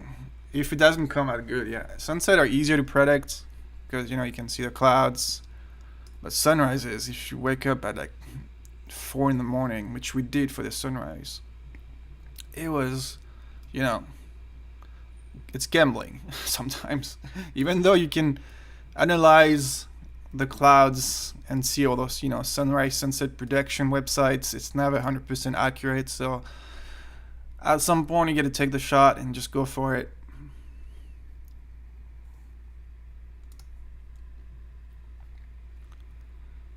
After this, I think we might do a quick night time lapse and then maybe one or two cleaning on After Effects, and then I'll be good. Let me know if you want me to talk about something else. Right now, just literally just, you know, chilling, color correcting those time lapses. We don't have any, no, we don't have any. That looks so cool. I am really psyched about this one here. Alright, 2 keyframes, are we done?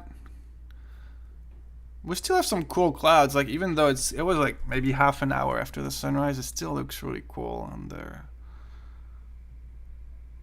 Since I'm shooting directly at the sun, you can see I'm using a, you know, a bluer temperature, bluer than usual, to kind of, you know, counterbalance with the very orange tones of the sun. But yeah, let's keep going. One more. Maybe a little too blue, this one. The sun is really up. Now it's kind of boring lights, that's why we stopped there. But it's still like the view is out of this world. A lot of birds right there. Me and the birds. I hit the birds. But did you know that the bird is the world? The bird is the word. You know the reference, probably. Probably not, I don't know. But bird is the word.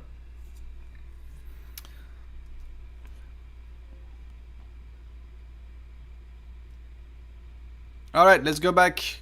Let's do the transition.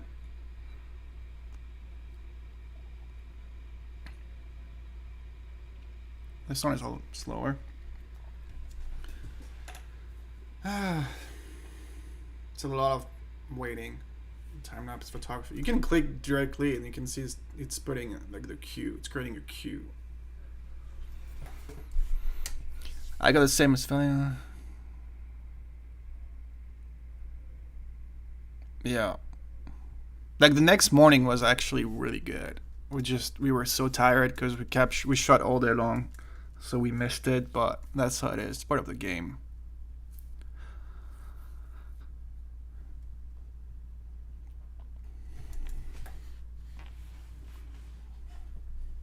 "41 people still here. Nice. Have you guys been here since the beginning? I know it's a long live, but let me know. I know some people go on and off, but let me know if you guys have been here since the beginning. I gotta take a bathroom break. I'll be right back. Sorry, I don't have a, you know, kind of waiting message. I'll make it work somehow on some day.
Alrighty, I'm back, live from Los Angeles, editing some New York City time lapses.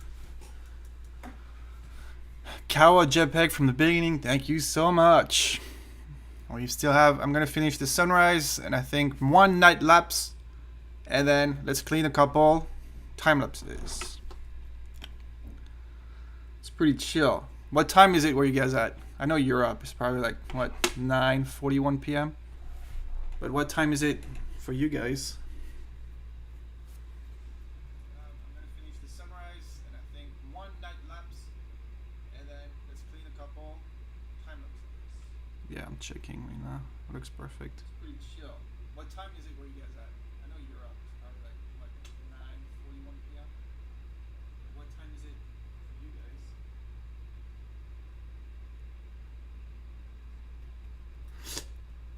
La, la, la, la. Yeah, 2 screens is like, okay, so the story is get a cat. That's it. It's gonna be fun. Well, actually, right before my New York trip, at 4 in the morning, one of my cat, I don't know what happened.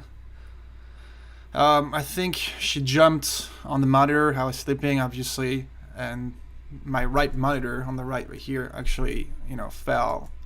And I didn't check it. It looked fine, but when I got back from New York City, it was completely broken. It was not working at all. $400 monitor, gone. So I'm using an old one I've been keeping in my closet. But yeah, my cat broke my big monitor, which I'm kind of pissed off, but it's alright. That's how it is. I'll buy a new one later.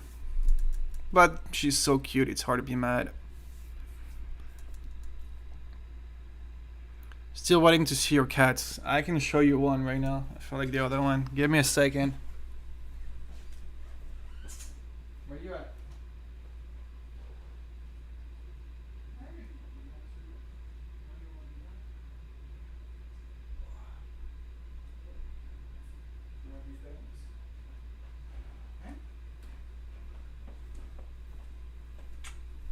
We have one right here. Look at here. This is Pixel. He's the male.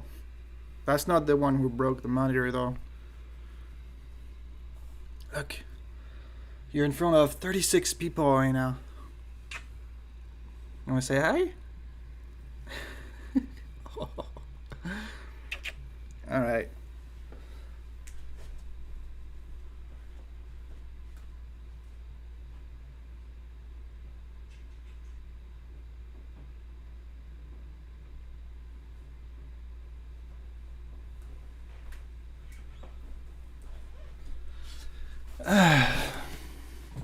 Alright, I show you one of the cat. The other one is a little shy, but alright, what we have here. 1042, 942, 342 in Hong Kong. What? But I'm trading US stock. Oh, that makes sense. 1142 in Dubai. Ah, it's late for most of you. Looks like we have New York City. Do we have people from the US? Yeah, we have one California, one New York. Is there anyone from the US actually? Probably. Out of 33 people, probably. Na, na, na, na, na. This one is a little slower. Felix the cat. No, it's Pixel the cat. Like a pixel. Like a pixel. Like he's black and white. I mean, Pixel are not black and white, but that's Pixel. The other one is no he.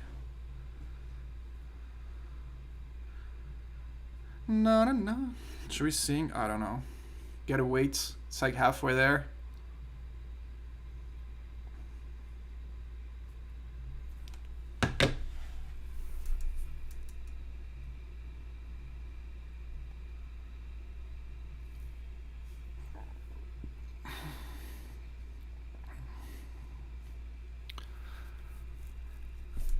Let me know. I know I asked some time lapses on the community post to review them. I'm still gonna work. I need to work on being able to play my computer audio during the live. So I'm gonna fix this, and then when this is done, I can review your time lapses live like I did last year.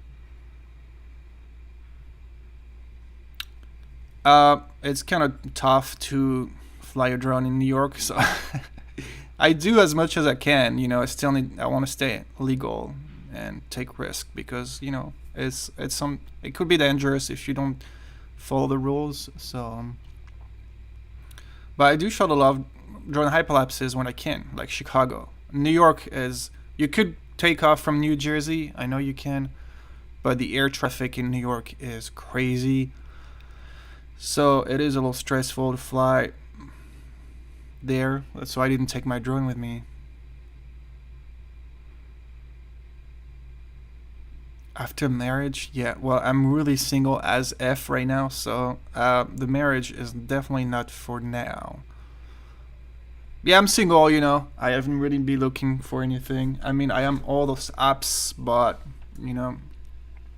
I don't like those apps. Maybe I'll meet someone who likes time-lapse. Well, I do have like matches and stuff, it just never goes anywhere.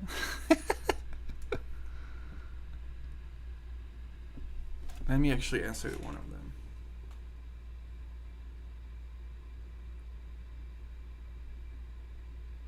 Maybe that's my future wife. That would be so much fun.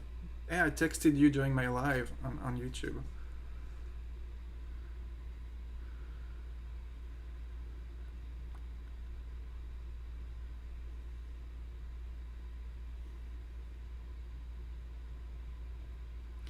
Maybe not. Probably not. Anyhow.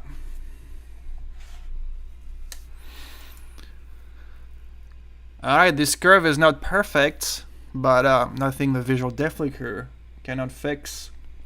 Between the visual depth flicker on Eller Timelapse and what you call the flicker-free plugin, this Timelapse is gonna be perfect. And yeah, things changed since like 3 or 4 years ago. Like more powerful Eller Timelapse, new plugins that are also very powerful. So it's really hard to get a flicker on your time-lapse nowadays because all those tools are really powerful, and time-lapse photography is definitely it's bigger than it was 4 years ago.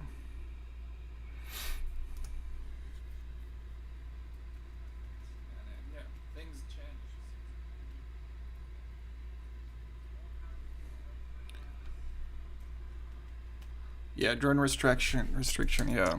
I mean, in the US it's pretty flexible, but there's still a lot of rules, especially in the cities, you know.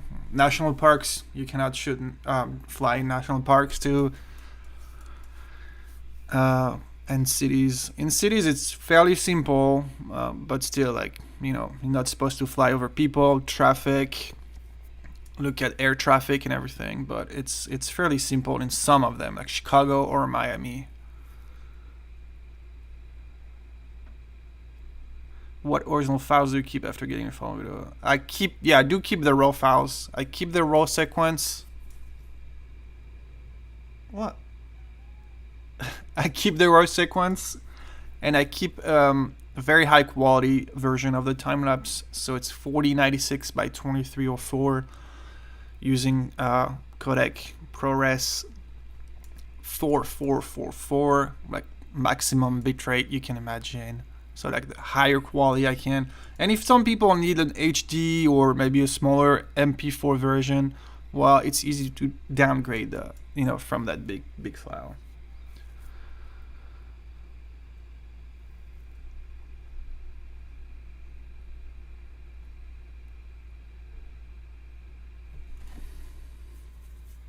Okay, almost done. Let's play it. There's definitely a little bit of flicker left,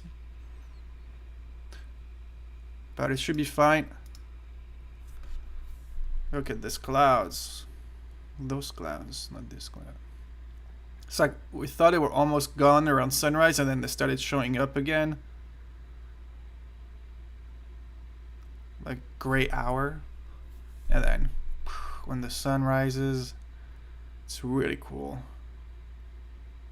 Really nice. I don't like the trees at the foreground. I'll just crop them later. We had no choice since the park was closed. The flicker is barely visible for some reason. A little bit here. Yeah, a little bit in the sky. Alright, so I'm going to apply the visual depth flicker. Since a little more than usual, I'm going to go like 22 passes. Let's do 3 passes this time and apply it. And the curve is going to be even smoother. I don't need to keep the full resolution. I just don't need it. Like, what's the point? I'm selling my, my art. Like so I'm gonna sell the 16:9 aspect ratio. I don't need to keep the 3:2. And I'm not gonna sell the 3:2. I'd rather give my clients one choice. If you give too many choices, they're not gonna like this, So I give them a 16:9, and that's all I need to keep, because that's how the final time lapse is. I don't want 3 different versions of the same time lapse. I have one. This is the time lapse. This is how it is. This is how it's cropped. This is what you want to buy. So that's why. This is my vision. When I sell my work. This is the time lapse. If you want to pan, if you want to tilt a little bit, you can, but I think if you give too many choices to your customers, it's just not a good thing.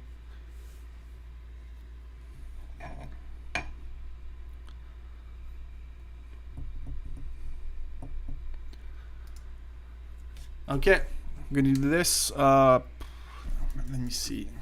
I think I do have a night lapse. Central Park, Empire State Building.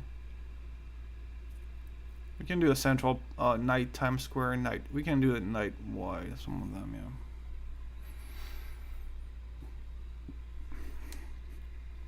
For Instagram, I use resolution 1080 by 1080, which is the square resolution, or you have 1080 by 1350, which is the 4x5 vertical resolution.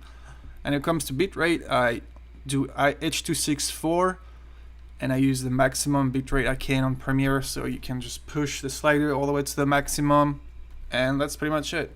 Fairly simple, yeah.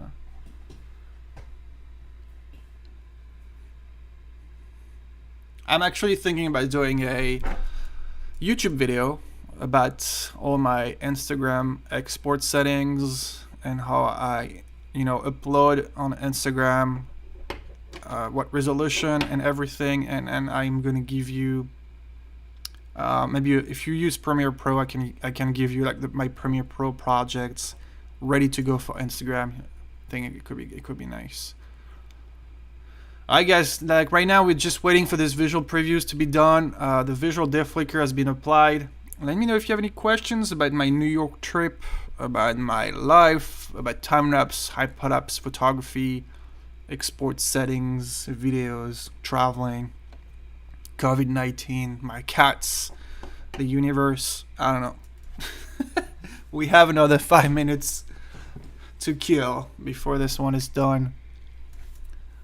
La, la, la. Yeah, it's going strong. Add our time lapse. All right. See, the curve is already much smoother. Like I think it's right here right now. It's almost better.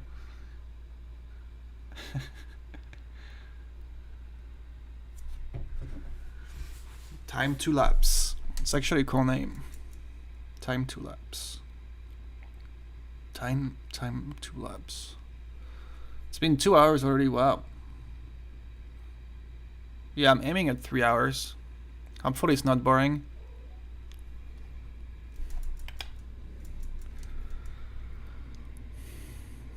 Well, it's not really over. I think it just people don't care about it anymore that much than before. And I'm pretty excited because the US borders are actually reopening to tourists in November, so you'll be able to travel if you want to the US, I guess. I just realized I'm actually out of the screen most of the time, sorry. What program? This is L or Timelapse. L or Timelapse, it's right here. Pro 5.6.2. This is a time-lapse program to play your time-lapse, do the transition, settings, and everything. Remove the brightness flicker. Best time-lapse program ever made. Thank you, Gunter. I don't think he's watching right now, but if you are, thank you.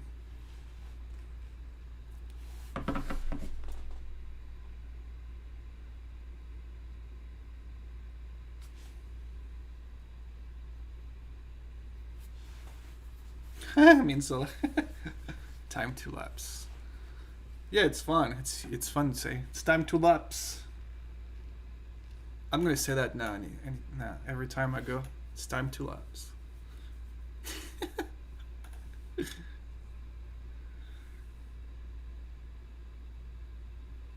Yeah, usually I don't care about those numbers. I just look at my image and the curves. Yeah, I usually check my metadata, but that's it. You don't have, this is just information, but I really, you don't care about it.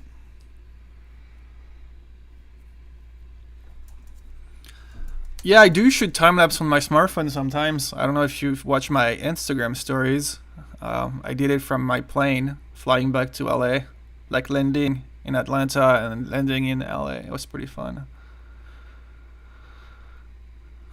Yeah, Gunter definitely changed the world of time lapse photography. And I'm not gonna lie, like back in 2014, I think, or 2015, I downloaded Eller time lapse for the first time. I think it was four Eller time lapse 4 point something, and I just did not understand how it worked. It was very confusing, and it was pretty much the same. Beside, design might be look different, but it was fairly similar workflow and everything. But I actually uninstall it because I did not understand how it worked. And I probably got back to it maybe, I don't know, 2 or 3 months later when I watched a tutorial. I was like, what? You can do this with the day to night time lapse? Like, you don't, it's like doing all the transition for you, and now you can shoot a day to night time lapse, and like the program is going to smooth out everything for you. So I re-downloaded it, and when I used it for the first time, it was one of my first day to night time lapse ever created. I was like blown away. It was, okay, this program can do this. What? Without Eller time lapse, it might be possible to just do it actually a day to night with After Effects if flicker free was a thing. If Eller time lapse was not a thing, yeah, flicker free could actually smooth out a day to night transition. But again, how would you do your keyframe and everything? That would be a nightmare for color correction. Yeah. Honestly, I have no clue what I would do without a time lapse. Yeah, no, time lapse 1 word. Time lapse 2 word? No. What would you do without a time lapse? What would you do without Lightroom? What would you do without a camera? You can ask yourself all this. Like, I'm making money because people created stuff. I'm making a living because I have a camera. I'm making a living because I have an Apple computer. I'm making a living because someone created other time-lapse. Someone created Pond5, Adobe Stock. Someone created WordPress, so I have my website. Like, you make a living because other people are making a living creating things.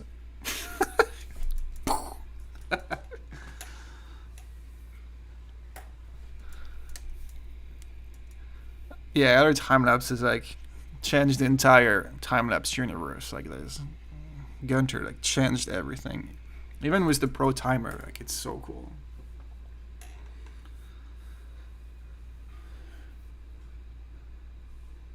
We're almost done. This is DevFlicker part 2 out of 3. Should be faster, but pretty much almost done here.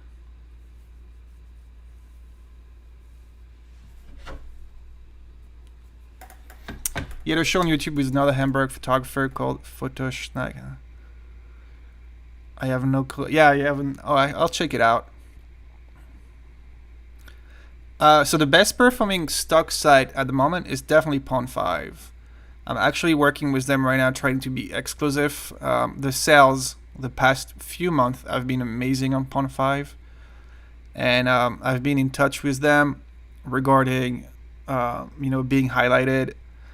But I'm thinking about going full exclusive because I can get 60%, which would have been a lot more money this month if I was 60 instead of 40% if you're not exclusive. I still sell on other platforms like Adobe Stock or Video Hive, but not as much as Pond5, and also my work is not on Shutterstock anymore. I am not selling on Shutterstock because, F them.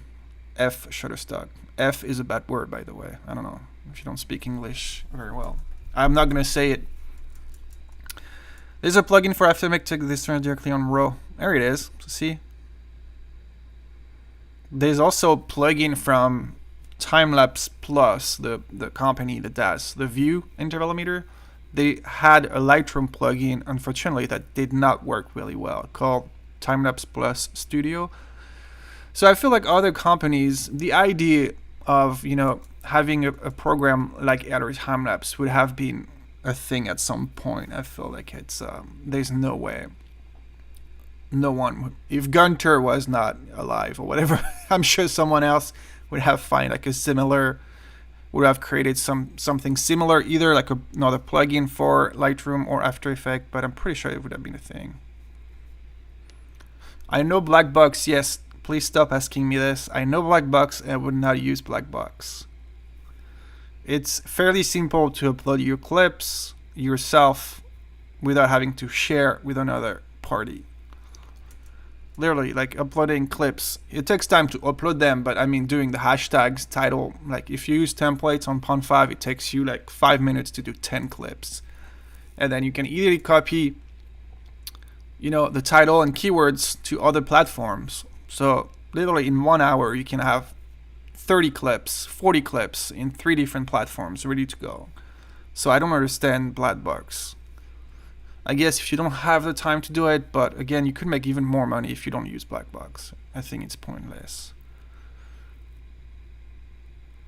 Yeah, I've been on Pond 5 since 2013, so my work is, yeah, I think it depends. Yeah, black box, I don't understand why people want to make less money. It's like you spend a little bit of time uploading those clips yourself, and it's up for sales forever. So it takes some time. You don't need having another company that's gonna take cuts out of it. Like it's, if that's what you know, if you don't care, that's fine. But you can make more money just if you spend a little more time do it yourself. How much does black box take actually? I have no clue. Since you already make what 30, 40, 50% from those marketplace, what black box take what 20%? So you make nothing. Especially Shutterstock, where you make $1 per sale, even on a time lapse.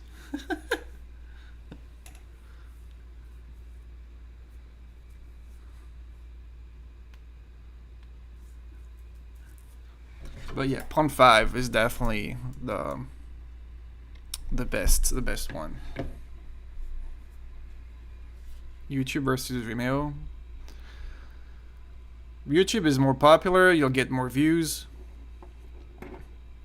Vimeo is slightly better quality, no ads, but you always have to pay if you want to, you know, upload more than, I don't know, a gigabyte per week or something. But YouTube is definitely better if you want your work to be seen. Vimeo is better if you want, you know, maybe for a festival, slightly better quality, but you'll make less views than YouTube in average. I have my work on Vimeo, I'm just not pushing it so much. I don't know, I like YouTube better for platforms. I use Vimeo for my website, so if you watch my classes on my website, it's all through Vimeo. Because they have, you can customize the player, you can, you know, you can do whatever you want with the player, which is kind of cool. Alright, we're almost done. This is a long one. Come on. This is like 840 frames. We could do it. Let's go directly to cleaning after this. It's been over 2 hours. I'm gonna clean a couple of time lapses I exported last night after this. So something a little different than color correction.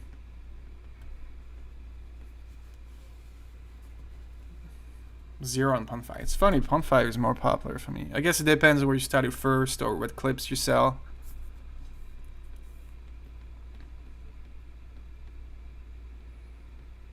The thing is, all those companies are, beside VideoHive, I'm pretty sure they all, you know, US based companies. Shutterstock is US. VideoHive, iStock is US.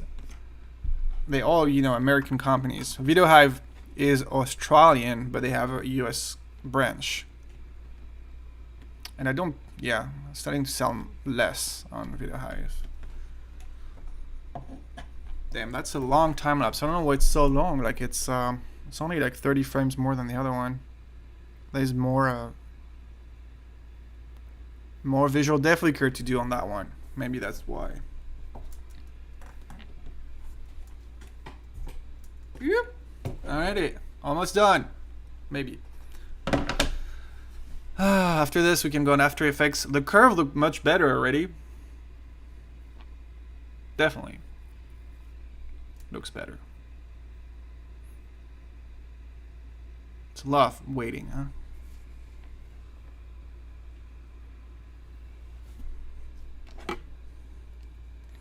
Pawn 5 is kind of saturated with clips, unfortunately. Like, there's a lot of people are on Pawn 5. On Shutterstock too, I guess. But I'm not gonna sell my work to make 15%. Like, there's no way. Yes, you can get 20, 30%. The more you sell, the more you make on Shutterstock. But to me, this is a greedy company who is, you know, using you to make money and profit. Plus, they have a terrible customer service. Sent 3 emails, never got any answer. They reject clips for nothing, absolutely nothing, no reason or not valid reasons. So screw them, you know, they don't deserve my work.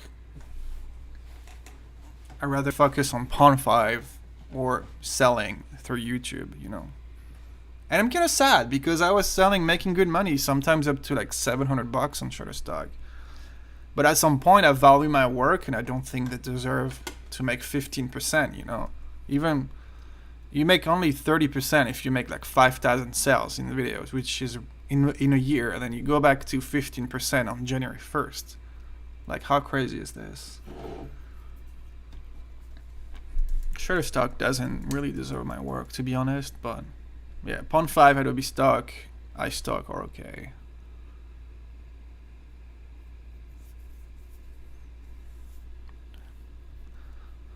Alright, last pass.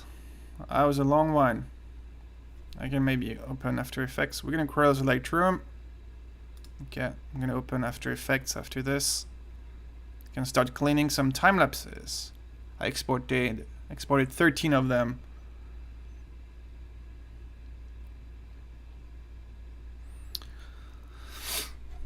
Last night. They all look amazing. They have some cleaning like birds, maybe a little bit, some blurry frames, maybe. I don't know, probably not. How much of my money comes from stock footage? Right now, I would say maybe 40% of my 50% of my income. It used to be less. I used to make more money with my classes. Now it's like kind of coming back average 50-50. But for a long time, my classes were good income as well. I have gigs on the side, like jobs, which is another, yeah, maybe like 30, maybe 20% of my income, like jobs on the side, like commissions and stuff. Yeah, no. Shutterstock, no thanks. It was a big decision because I was making sometimes good money with it. But, you know, it was just not worth it. That curve looks amazing right now. Definitely worth the wait. Refining the flicker. Almost perfect right now. Sorry it takes so long, you guys. But it's good, we can have time to chat. And then after this, we can do some cleaning on After Effects. Honestly, I haven't cleaned time-lapse in forever. I'm trying to open the app, but there you go. It's really hard with all the jumping icons.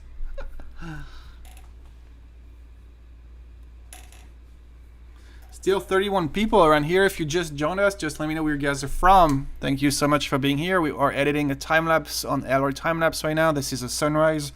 We're almost done with this. Then we're going to jump to After Effects to do some cleaning, a couple of time-lapse of cleaning. So if you just joined us again, just let me know if you have any questions, where you're from. It's live from Los Angeles here, editing some New York City time-lapses.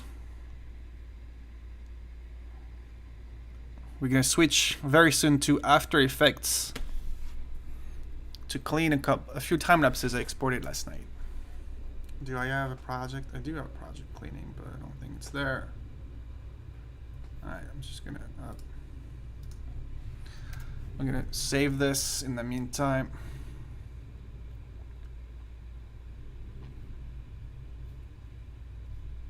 it's gonna be cleaning.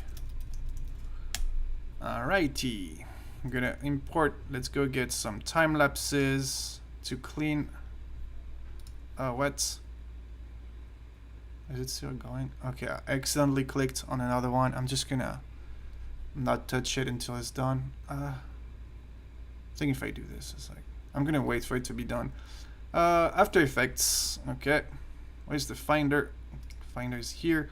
So I'm gonna get the time lapses I exported last night. I have like 13 of them right here. They need some cleaning. I'm gonna take some simple one. We can take, let's see what we have. This is Dead Tonight. I'm not going to take it Dead Tonight. It's going to be too long. Let's take that one, for example. Maybe that one. One of those four right there. I mean, let's take all of them, but I'm not going to clean all of them in this stream. Alrighty. Let's see which one we can do. Let's do that one. That one's a cool one. Alright.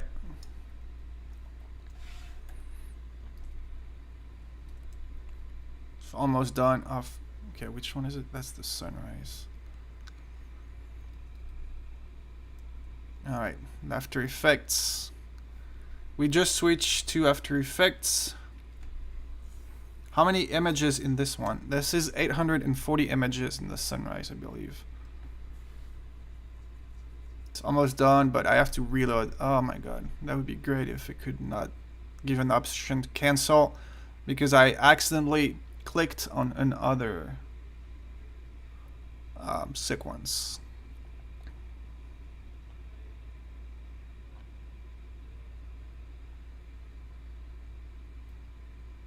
Is it done yet?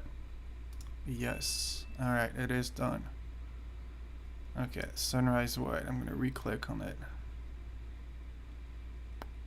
Alright, in the meantime, once this is going, sorry, I want to show you the final time lapse, obviously. Love from India, Italy, and Oman. Wow. There's only a couple of people from the US. That's crazy. Everyone is from Russia. Anastasia, thank you, from Russia. Hi everyone. Let's do some cleaning. Alright, this is a time lapse from the Budasat fountain. I forgot the name. This is like a famous fountain in Central Park. If there's nothing to do, I mean, there's nothing to clean. If it's perfect, it's perfect.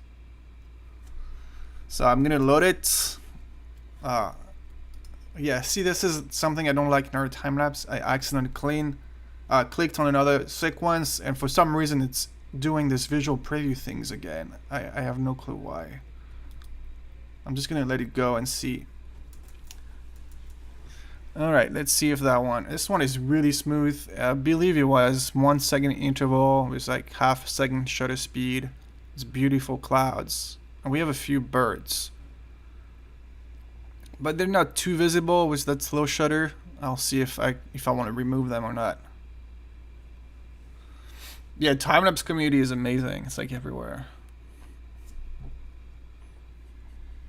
I was expecting more people from the US to be here. Or maybe they're just too shy. They don't want to. There's 36 people. There's no way 36 people are talking in the chat right now. But it's okay. Thank you for being here. Thank you for watching. I love you guys.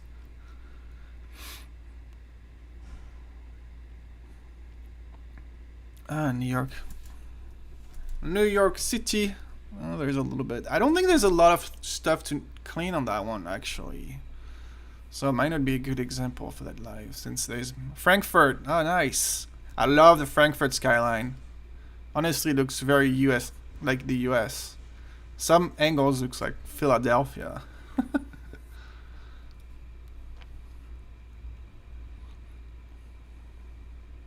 Almost there. Okay. Oh, I love how smooth this is. Let's see what we can clean. I'm gonna try something. I don't think, yeah, it's not shaking. I don't need to stabilize it. Let's see if there's anything distracting on this time lapse. So yeah, we have definitely like birds right there. You can see them at the top left. There are a lot of them. Let's see. Unfortunately, the lights is changing exactly at the same time they're flying by, which is very annoying. Let's see. It's gonna be tough to remove those birds because they're very, you know, light trail type of thing. You know, very slow shutter speed. A lot of them at the same time. The light is changing. The clouds are moving. This is gonna be tough. I might just leave them. They're not that bad. Or I might remove them later. It's just gonna take too much time for this life. Let's see what health we have. Let's see that one, for example. Okay, is it good? I just want to reload this other time lapse. I don't know why it's not reloading the sunrise right now. No, I already did the def flicker. What are you talking about? Sunrise. Okay, not sure what was happening right here. Let's load this one then. We have what, brother, from Qatar, Berlin, Istanbul, Germany. What? Okay, that's crazy. Is there any people from North America, Canada, France? Probably a lot of French people. French people, not French people. French people.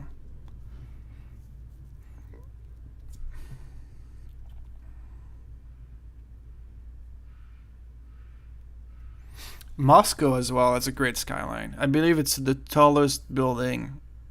Moscow has the tallest building in Europe. London is great too, but not Europe. I think it's not Europe. Right. Alright, let's see if there's anything. I mean, maybe there's nothing to clean on this time lapses. Okay, I know there's stuff to clean on the Skyline views on the other one. But those looks good. I mean, there's nothing really distracting on this one. It was fairly simple time lapse. We don't. Oh, there's maybe. Let's see if there is. I don't think there's dust spots on this ones.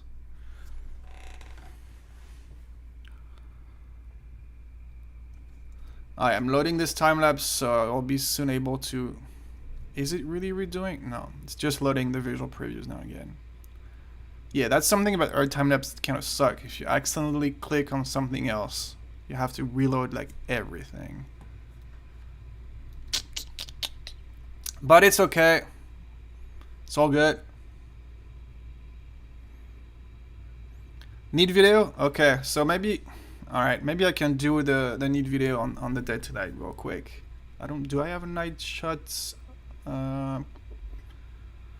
I don't have just a night time lapse. I only have day tonight, but I'll show you the need video. No problem.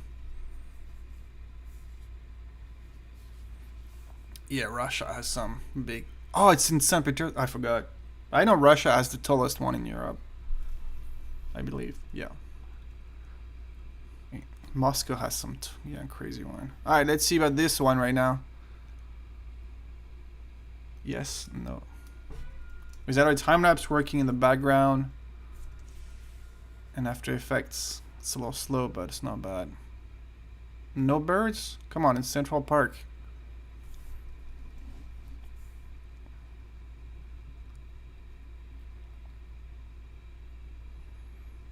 There's nothing to fix on that one either. Yeah, there's a little plane on the left, but it's fine. It's super far away. Yeah, St. Petersburg. Yeah, that's what I remember. I know Moscow has some big ones too. Big tower. Those skinny buildings are kind of scary though.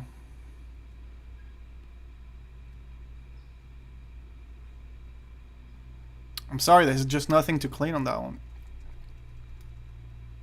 There's no birds at all. It's not. Alright. I mean, let's just go to the Dead Tonight then. Dead Tonight white. This one was kind of cool. This is the Dead Tonight. This is the same one, just wider. It was my second camera from Top of the Rock. Let's play it. Let's load it. It's gonna take a while. Oh, 15 seconds long. That's not too bad. Is our time lapse almost done? Looks like a rocket. Yeah, I forgot how it looks like. I think I knew. Yeah. Anastasia from oh, nice. So you guys have the tallest building in Europe, in St. Petersburg, St. Petersburg. I don't know how to say it. Saint Petersburg, français, in French. Yes, I was live on Instagram for that one. Previous one was Central Park, yeah. But there's nothing to clean on that on those two. So on Day to Night, usually there's a little bit of cleaning to do. Let's see. Maybe not. I mean, it's actually rare that I don't have anything to clean. There's always a little thing I don't like, or I believe I have a little bit of contrast flicker on that one, because you can see at the bottom right of the time lapse you have like a little, you have the Times Square giant screens, and I believe they're creating contrast flicker towards the end of the time lapse. Wait, it kind of sounds. Do I have a full Day to Night on that? Oh my god, I feel like it didn't export all of it. Oh my goodness, something went wrong with the export on that one. Definitely missing some content here. Let me check. Where is it? Day to Night white. Yeah, something is off on this one. I have a full Day to Night transition, like I know it. It just did not export it. Oh my goodness. Alright, well this one is to be exported. My bad, I'll not be able to clean that one then. So I don't... Oh, I do have... Okay, this one definitely has some stuff to clean. Alright, and do I have the full Day to Night transition in this one? Yes, alrighty. I don't know why it didn't export half of the time lapse. I'll just have to export it. Okay. This is from Brooklyn Heights Promenade, which is the first time I actually shoot from there. It is in Brooklyn. We definitely have a lot of helicopters, lots. Oh, okay. All right, let's go watch the sunrise. Let's play it. Okay, that looks cool. With all the visual depth flicker applied, all the color correction, beautiful skyline, and it's freezing. Okay, yeah, a lot of stuff going on in the background here. Nice. Looks really cool. Let me know, guys, what you think in the comments below. Wow, it's beautiful. I love the reflection on Hudson Yards. Let's play it one more time.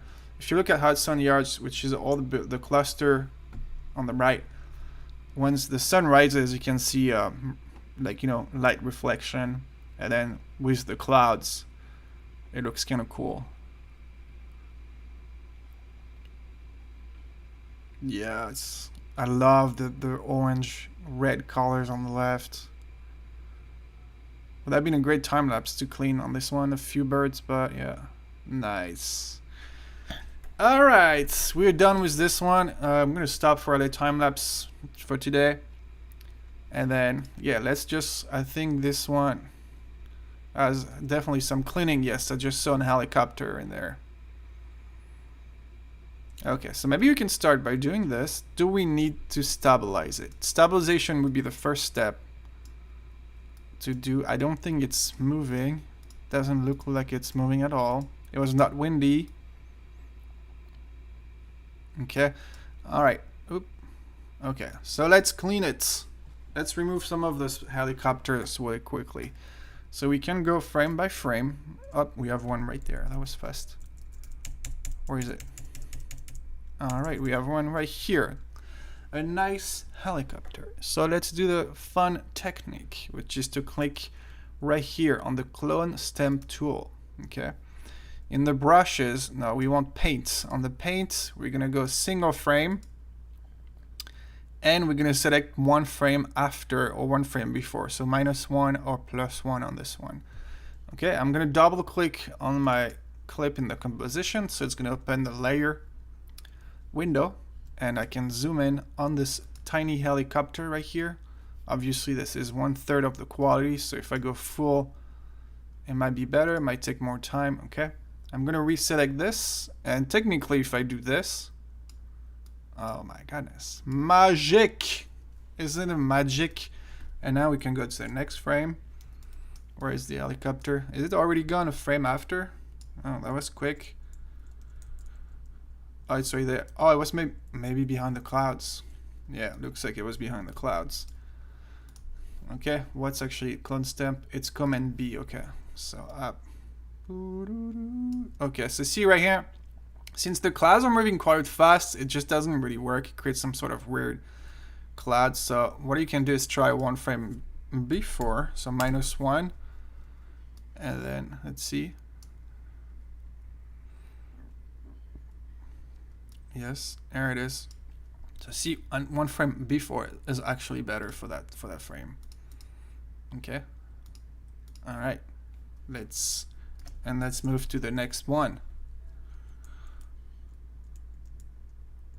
Up. Okay. You can do Command and then right arrow to move one frame. I'm not gonna do the entire time lapse. Like, it's gonna take me way too long, but I'm gonna remove a few helicopters with you. And I can try to apply need video because I know someone requested it. Let's do another helicopter. I'm gonna do half here, so we're gonna load the time lapse a little faster. Yeah, I usually do frame by frame. I'm not even kidding. Like, I do frame by frame. Like, I check the entire time lapse to make sure I'm not missing some, bad distracting elements. This is quality over quantity. It takes me a lot of time. It's in 3 hours, like not even 2 hours and a half. I did not do a lot, but that's quality takes time. Quality is always going to be more rewarding than quantity. Unless you have, no, it's not. Okay, give me another helicopter. It's some good time lapses for New York.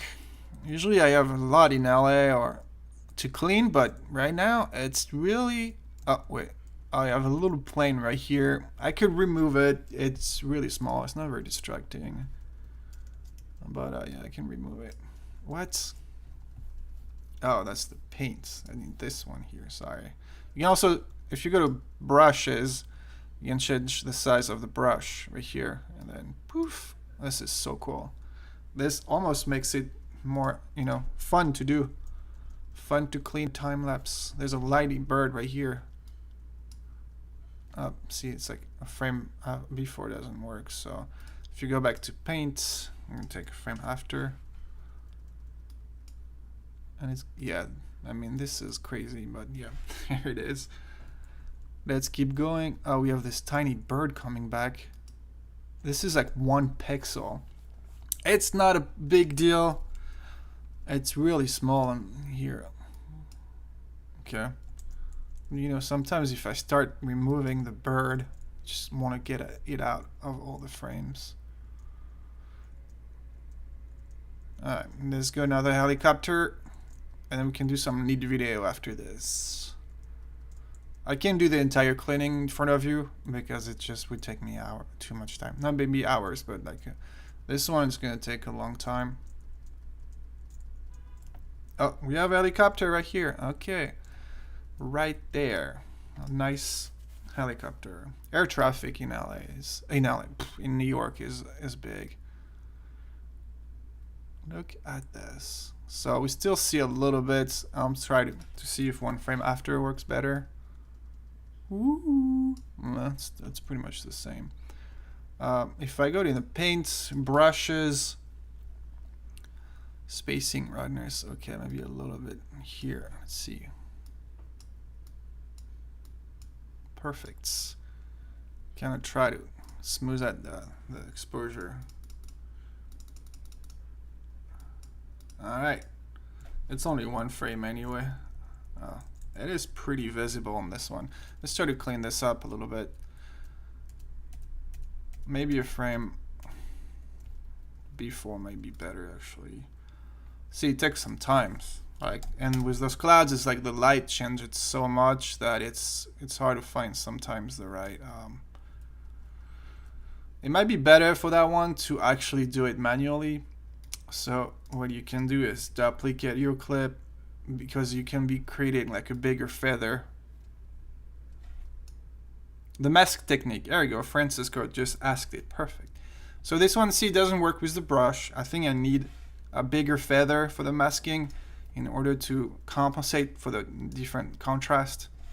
So I'm taking one frame after. I'm gonna keep this one as a reference, and you can move the frame after on top of it. So see, it's a frame after if you load it. Is it? Why is it not? Oh, it was actually not a frame after. Did I just need to move like this. Why is this not moving? Oh, it is. So, oh, hold on. What is going on? Sometimes After Effects is really weird. Yeah, that's the one I need. On top of here. What? Oh, wait, hold on a second. I think it's because there is paint on that one. All right, I got it. Anchor point.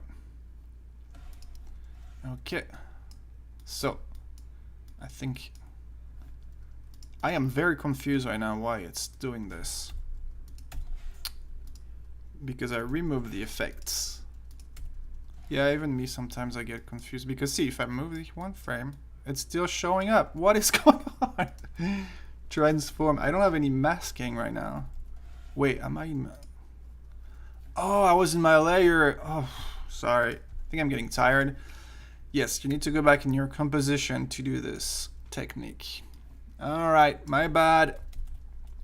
You know, happens to the best. Okay, now it should work. I'm gonna zoom back on there. All right, let's go full. So now it should be fine. Okay, we're good. I'm gonna keep that one as a, you know, okay. So you can also do it manually if you do a mask around like this, okay. And since it's a frame after, it's gone. And the great thing about a mask is if you do F, you can create a feather, and you can adjust the feather compared to, you know, what you have in front of you. So having a feather is going to smooth out the entire mask, make it invisible with the contrast, or like here the you know, the colors of the clouds are different from one frame to the next one. So now see, it is invisible. So sometimes the paintbrush is not going to work. And doing a mask like this is actually a, you know, better solution. So here the helicopter is here because I am still in my layer comp. So it's all right. Now we can do to the next photo, which is right here. Let's see if the paintbrush will work on this one. Yeah, that one works. All right, next one. Is it still here? All right, the helicopter is gone. Alright, so the paintbrush works. 80. Oh, we already have another one. Let's do that one. Last one.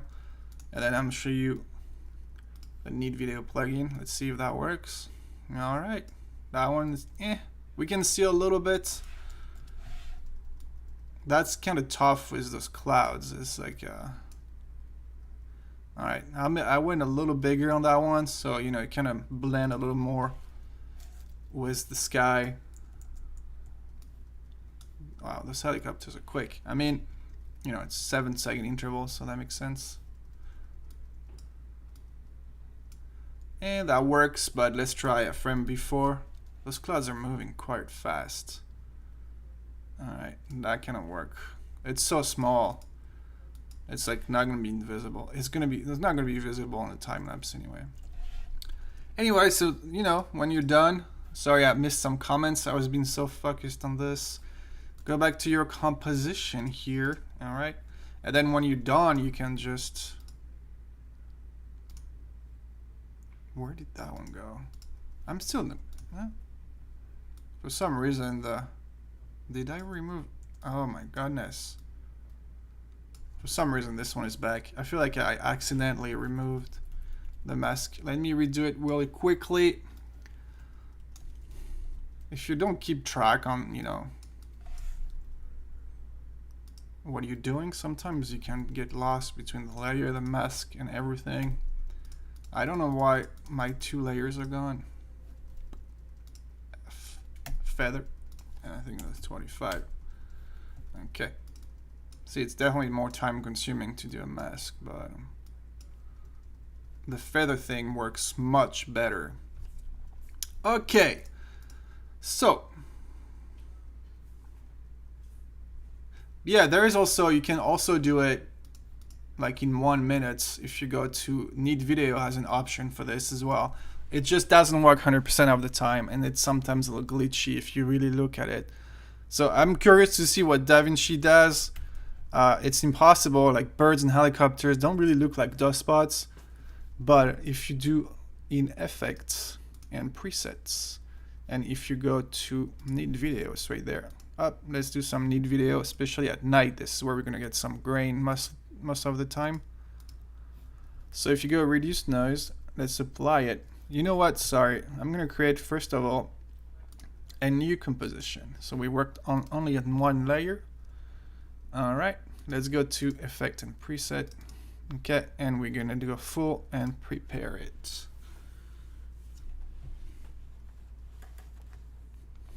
All right, takes a little while to set up. You want to go full here because you want to work on the full image quality. So we're gonna select an area. So see size good, noise level 1.3. Need video is giving you the noise level you can have, you have on your image. 1.3 is really not a lot. Then you're gonna build a profile, and then begin, and it's gonna smooth out everything. Perfect. Now you can see it's really clean. So I usually not leave it to 0% here. I usually go down to, I don't know, 30, 40%. Having a little bit of grain is fine.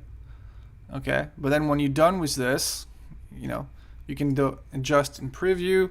You have dust and scratches, which will actually probably, like the function in DaVinci, I don't know, will remove a lot of birds and planes. It does work most of the time, but at night it usually creates some weird stuff sometimes. So I would not use it, even though it's faster. I'd rather just go for it manually. It's gonna do a better job. Okay, I'm not gonna do it. But if you go in spatial and sharpening, does a really great job creating sharpen on the time lapse without actually creating grain. So I usually do a little bit of fine here, maybe 80%, a little bit of medium, and a little bit of large as well. And it creates a really good sharpen that looks even better, even if you're focused on your time lapse. You know, a little bit of sharpening is fine. And then when you're good, you just close it, and bam, you have an even better time lapse. Yeah, it's that easy. Yeah. And that's, I don't know, it's not a lot of grain on this time lapse, so you might not see it, but yeah, we don't really see the difference on that one. But for astro time lapses, or if you have IISO at the end of your day tonight, it's just cool. Like it's perfect. And now like the sharpening on this clip is like so good. Wait, hold on, is it loading? Okay. I can even more. If you want to adjust, oh, I don't know what's happening with this. Like it's supposed to be adjust. Oh my goodness. Anyway, I don't know what's happening with After Effects right now. Obviously, it's like all the glitch happens when I... Oh wait, did I have to save? Yeah, I had to apply it. My bad. I think I'm gonna end this live after this. I'm getting a little tired right now. But yeah, you're supposed to click apply. I think I forgot to click apply, so let's redo it real quick. Try to find like a uniform area. If you don't find a uniform, it'll still work. It might not be as precise. See, it keeps telling me not. Oh, there we go. Perfect. So build profile, begin, and you can see it like, you know, at the bottom how smooth it is without actually touching on the quality of the buildings, which is really cool. So it's very simple to use, and it does an amazing job without actually destroying the quality. Alright, remove it a little bit. I'm going to adjust and preview. Let's do the spatial again. Okay, spatial to create a little bit of sharpening on the time lapse. Okay. Alright, and then click apply, not close. My bad. Alright, now we can see the sharpening really well. This is perfect. Okay, and if you zoom in the sky, which where the grain is usually more visible, remove the effect. Yeah, you might not be able to see it on your side, but the grain is definitely not there anymore. It's so clean. I love this plugin. I really like this plugin. It's like $75, I believe, one-time fee, and it works so well. Alright guys, I think I'm gonna end the live here. It's been 2 hours and 40 minutes. Just let me know if you have one more questions. Otherwise, I'm gonna quit the live because this was a lot of information. But I had a lot of fun doing this. I'm gonna keep cleaning and doing some color correction today to get this time lapses ready. I have enough content now from 2017, 2019, and 2021 to do like a cool YouTube video about New York City.